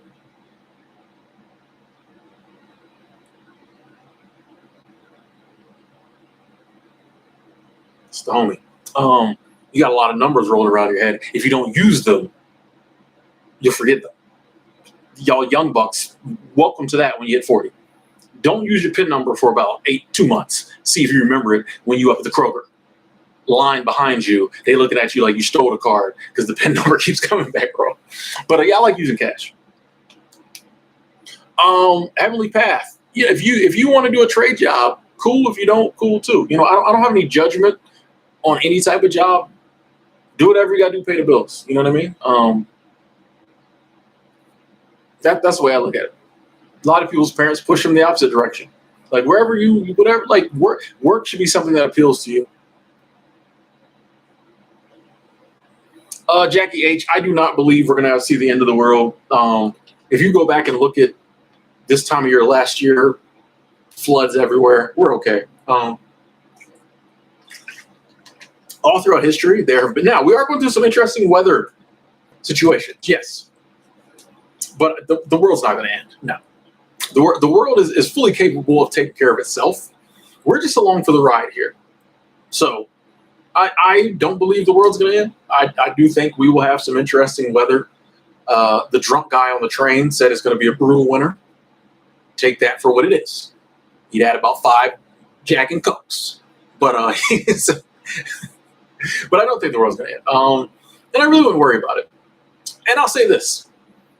If the world is going to end because of flooding, Jackie, is what we really want to be doing is our last few months on this planet worrying about it? No, get out there and enjoy the non-flooded earth. You know what I mean? Like that's what they like. Worrying doesn't change anything.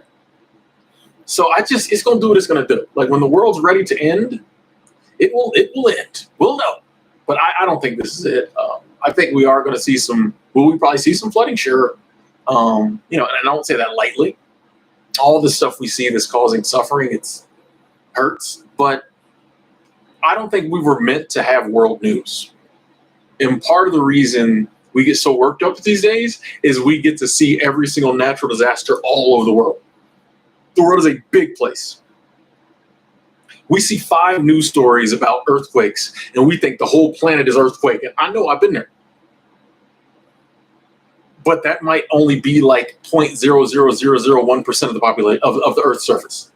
Same with floods. It can flood in 3 countries, and that seems crazy to us, but literally 99.9% of the planet is not flooded at the time. It takes a lot of floods to end the world. It takes a lot of anything to end the world. So I wouldn't worry. I will be fine. We'll be having this conversation next year. What's the longest period of time I felt like I didn't want someone in my life? I don't know if I ever feel like I don't want someone in my life, but like, you know what I mean? I'm open. If it happens, it happens. If it doesn't, I ever feel like I don't want someone in my life, but like, you know what I mean? I'm open. If it happens, it happens. If it doesn't, it doesn't. So like, I don't know if I'm ever like, I don't want anybody in my life. Like maybe like right after a breakup or something, or one of my little situationships ended, I might be like, I ain't trying to deal with nobody. But I'm never really just like for 3 years, I don't want. No, I just be chilling,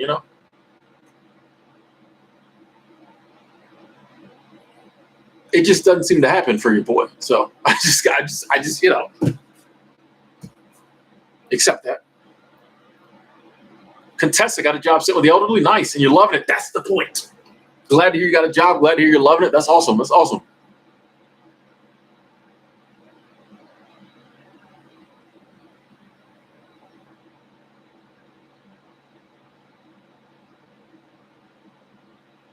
Yeah, incognito. Once you get in that algorithm of doom and gloom, man, that stuff have you down, man. Yeah, the whole world's supposed to end in what was it, 2000, 2012. They've been saying the world's gonna end. Like it's just one of those stories that like they like to throw out there to get you all stirred up and scared. The world, it's probably going, man, 1,000 years from now, they'll be saying the world's going. My thoughts on the food shortage coming? I'm not sure that there is one coming. Could there be a food shortage? Maybe. I think it might be a good idea to order up one of those 30 days worth of meals in a bucket, throw one of them in the closet, something like that, which wouldn't help me if they don't turn the water back on in my apartment. Sorry. But yeah, I'm not really worried about it, You know, I'll be down there at the soup kitchen with everybody else. What are we eating today? Oh, they got bread, blocks of cheese, tomato soup. Yes, love that tomato soup. I just don't be worried about stuff. Like it doesn't. If the world ever gets as bad as they say it's get, a lot of this prepping people are doing, it ain't gonna matter. So I have 2 weeks of extra food. I'll just starve in 3 weeks. You know what I mean? Like I just. I just don't get too worked up. I think part of it is I'm not, and this goes to what I was saying earlier, I'm not married to this life. Like I see beyond it. So like, say the world did end. Okay. Say there are food shortages. I guess I'll just eat less. Well, maybe I'll starve to death. Like I'm just not, I don't sit around worried about things that might happen to me. If they happen, they happen. Like, do I want to starve to death? No. It looks painful. I don't want nobody to starve to death. But like, and if you feel moved to prep, sure, But I'm just like, I don't know. We'll see. Hey, yeah, I don't want to. I see them cool jobs driving the bus. I don't like driving really. So yeah, I never looked into it. I know somebody who her and her husband did driving.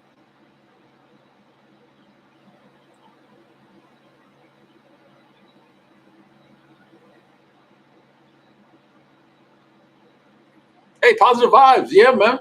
Yeah, go for it. If you're not happy, try to find something that makes you happy. That's if college ain't doing it for you, I'm sure there's something out there, possibly a cool work job that might. I'm all about trying things out until you find something that makes you happy. No need to keep doing things you know aren't making you happy. Like, why?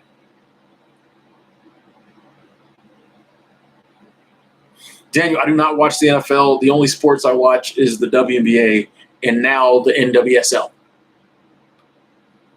Oh, I forgot I got some soccer cards coming in the mail. Okay. Those are only yeah, I don't really I'm into the women's leagues. My thoughts on rent inflation, Praveen. I was literally yesterday on the train when I finally got signal, watching a video about the rate hikes in New York. What goes up must come down.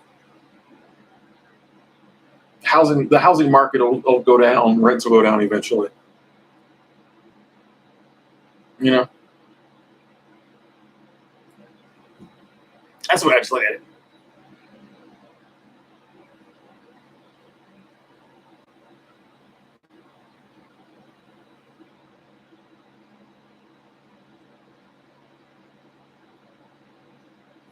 Elena, no, I don't really think I'm afraid of dying. Now, as the moment comes, will there probably be some fear there? Yeah, but in general, like I don't. Like I said, I try to see beyond this life, so like I know it's gonna end. So like I might not be ready to die when the time comes, but like no, not really. Like I just feel like who I really am is not this. I'm not Timothy Ward.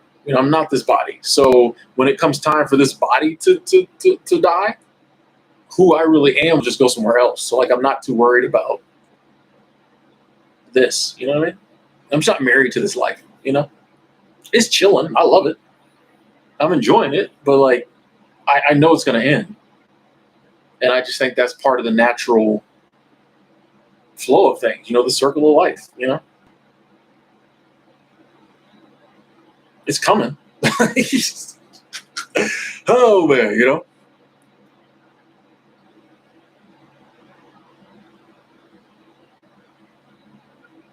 Hey, Jennifer, thank you. Super Chat Squad.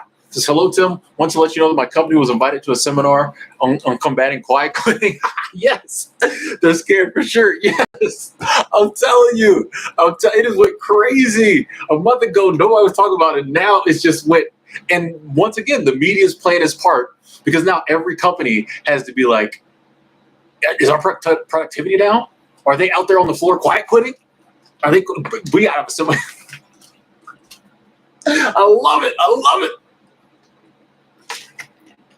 love it. It's everywhere. You can't stop it, folks. It don't matter how many seminars. You can't stop it. I'm gonna do my video on the truth why people are quiet quitting. That's awesome. Man, I gotta go. I want to see if maybe I can pull one of those up and watch. I want to see if companies quiet quit seminar. You can't do nothing about it. What can they say? Super Chat Squad. Thank you, Jennifer. Thank you. Good to see you. I'm loving it, man. I'm loving this quiet quit.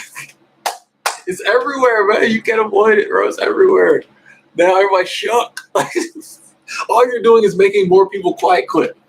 Because people who were never thinking about quiet quitting are sitting around now going, Bob over there quiet quitting? Anytime they see one of their coworkers on the phone, they're like, Sheila over there quiet quitting. I ain't doing nothing else either. I'm telling you, all they're doing is making it worse. If they just shut up about it, it'd have blown away. But now the quiet quitting is going to increase 50-fold because everybody's going to think everybody else is doing it. The more they try to stop it, the worse it's going to get. I'm loving it. I'm curious to see what the ultimate outcome is. Thank you for that, Jennifer. That made my night. Yes, when I wear gloves when I'm outside. Yeah, because I be in. Your hands will freeze the places I'm at. Go outside in Montana in the wintertime with no gloves on. See what happens. Elena, I think that when the body dies, the energy that makes up your consciousness goes somewhere else, That's the way I look at it. Oh yeah, Daniel, I love all the Botox, the what is it? The BBLs, all that stuff. The lips, I love all that. All that stuff's hot. I love all that stuff. Oh, you'll see. Y'all find me. You'll see. I'll be dating someone heavily. Well, you'll see one day. Watch me tell them that's coming. I already know me.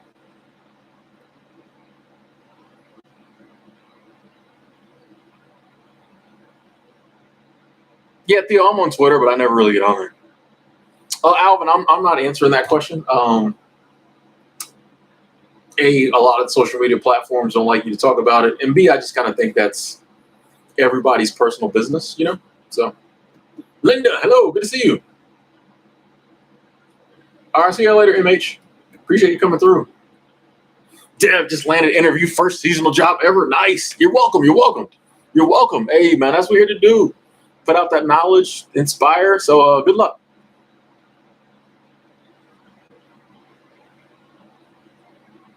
I've seen that Botox commercial about headaches. I'm like, man, worry about that. I'm trying to see that the face get tight. Okay, I'm sorry. I like sometimes we see like the older ladies with a really tight face and plastic. That's hot to me too. I don't know. I'm weird. It's a whole vibe for me. It's a whole vibe for me.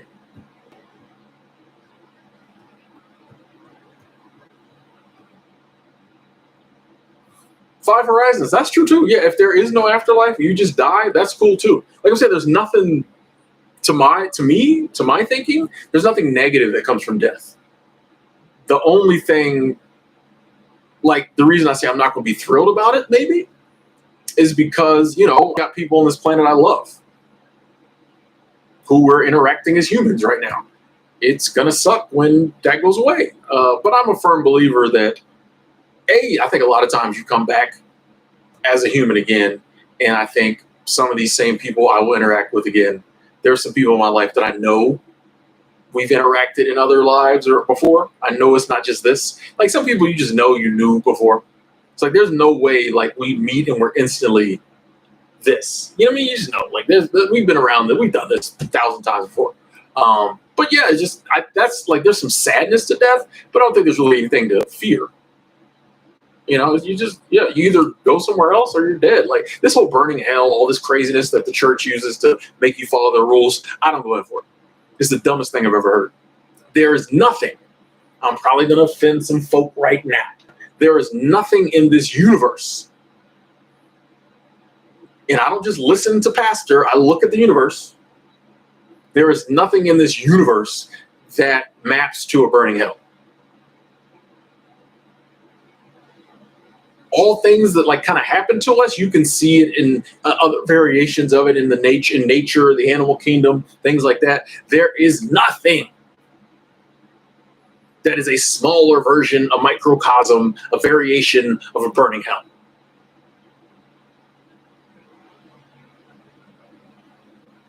Nothing in what I've seen in nature supports the theory that, if you go to that and be a human and you're bad, you're going to burn forever. Seems like a waste of energy.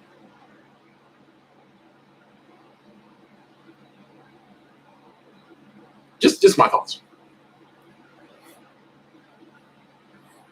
Praveen, like I think you can reincarnate anywhere. Like I don't know, so I kind of don't put a. That's what's kind of weird to me when people like, no, this is what happens. I'm like, I don't know what's gonna happen. I have an ideal, but like I'm open to like, except for the stuff that makes no sense. I'm open to like, yeah, you might reincarnate the other side of the galaxy. I don't know, maybe you reincarnate to another dimension. I don't know. Like I'm open to anything that seems like it might make sense to me. And maybe, yeah, Jackie, maybe whatever you think happens. Who knows? There's gonna be a full moon Friday and Saturday. Okay. Back in the day when I used to go to the bar, I used to love full moons because it would get crazy. I had to watch a 6 all night when them good old boys try to do something to you. But I used to hang out in the redneck bar, but it would get crazy. You'd have some fun hookups on a full moon. A lot of the people who never came out would come out because the full moon had them. Yeah, you have some good times at the bar on full moon.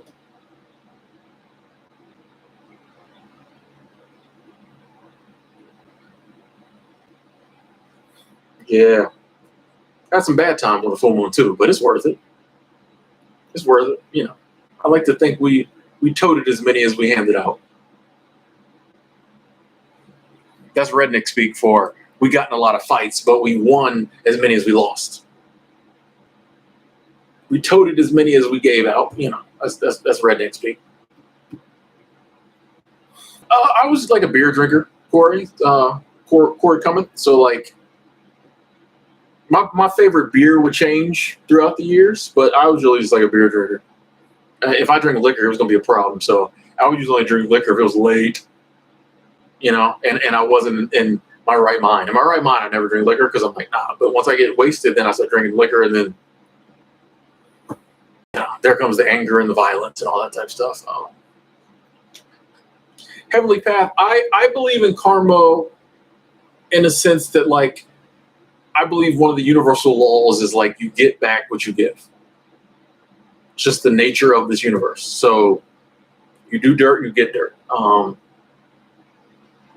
People say karma's a bitch. I don't think so. I think you just get back what you give.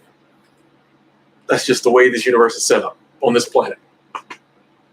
So, like, I believe in that. I believe in that.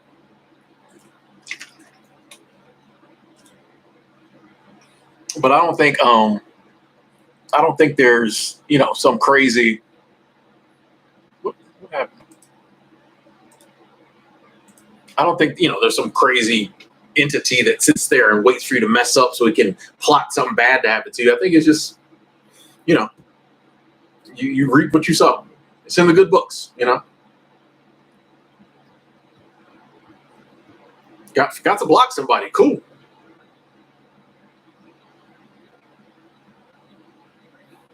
OSO, hey, sorry to hear you relapse, but hey, you got 43 days of wins. 43 days of wins. Sean, I am very familiar with the Stoics and Stoicism, Seneca, Marcus Aurelius, Epictetus, all them dudes. Why are there no female Stoics? Yeah, I've read a lot of Stoic material. Yes. Why are there no female Stoics? Why don't there? I have a big issue with the manuscripts and the writings that were handed down to us. I'm like, I know there was a ton of wise people all over the world. Why we just got the Greek stuff? Why all our philosophy come from Greece and Rome? Nobody else around the world had philosophy. And maybe if I was, born in China, I'd have Chinese philosophers. Well, we have some of that too. But it just seems like we're taught philosophy from a couple of places. And I'm like, it's a whole wide planet. Didn't nobody in Zimbabwe talk about Stoicism? That kind of annoys me sometimes. Wasn't no women talking about this type of stuff? All these dudes from Greece, which I respect. But I'm just like, I don't know. That's one thing if I could change about the world. I just wish we could have the ancient knowledge from everybody now. It'd be the same stuff, but I would just, that bothers me sometimes. As much as I love, Heraclitus and Diogenes and all them guys, sometimes I'm like, bro, like, where's Sheila? Sheila the Stoic. Come on, like, where's Ummapu and his philosophy of nothing mattering? Or, what I mean? Like, I don't know.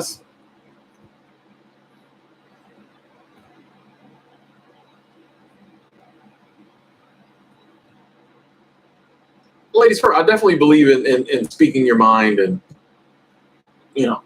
that's why I do the internet. Like, I'm introverted. I wouldn't probably do this in front of people, but I enjoy doing it in my room with the fan on.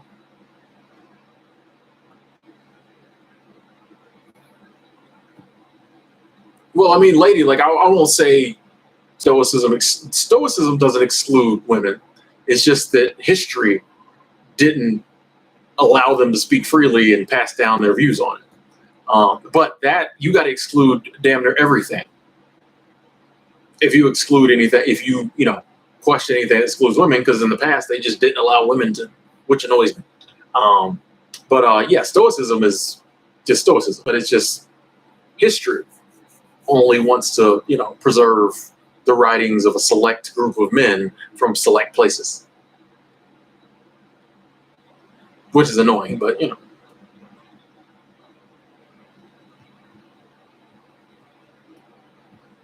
Yeah, I guarantee there are female Stoics. But yeah, they just didn't at that time. But I take solace in the fact that we live at a time where that has changed. We still got a long way to go in all of this inequality stuff, but we have made some changes. So I like that. Hey, retire and go. Thank you, thank you, thank you, thank you, thank you. Said everything's going to be okay. I see good things ahead and staying positive. We control our destiny by making good decisions. We are not victims. Yes. Yes. Super Chat Squad. Thank you. Totally agree. And I think most of us, yes, think we're victims and at the mercy and the whim of, time and unforeseen occurrence, which we are, but not, our percentages are off. I think like 50% of it is what's going to happen is going to happen. Like 85% of it is us. And we think it's like 95% what's going to happen is going to happen, and 5% us. It's like, no, we are out here. We're not victims. We're tapped into the universe. We are energy. So we're tapped. There's only energy. So if we are energy, but energy that has the ability to like have free will, that means we can change stuff. We're energy with like power. If we can't change stuff to our benefit in our lives, in this universe, what can? The rocks ain't doing it. The sand ain't doing it. Jackrabbits ain't doing it. I see them all over the place. They not trying to dictate their reality. They trying to eat and sleep and have sex. I see these rabbits. They're not here. But we can. So Super Chat Squad, thank you. Thank you. I totally agree. Totally agree. We're not victims. And so many of us think we are, and then we just sit around and complain about being victimized. It's like, do something. Super Chat Squad, good to see you retire and go. Hey, ladies and gentlemen, I'm going to have to jump off. I got a phone call I want to make. I want to go about 2 hours. Sorry to take your super chat and dip, retire, and go. I owe you a couple questions next time. I know it's all love. Keep traveling. Thank you. Thank you. International Super Chat Squad. Appreciate everybody who tuned in. Big shout out to the Super Chat Squads, the thumbs uppers, the thumbs downers, the one person I had to block. I love everybody. This is a wonderful chat. Felt good to be back. Y'all take care. I'll talk to you later.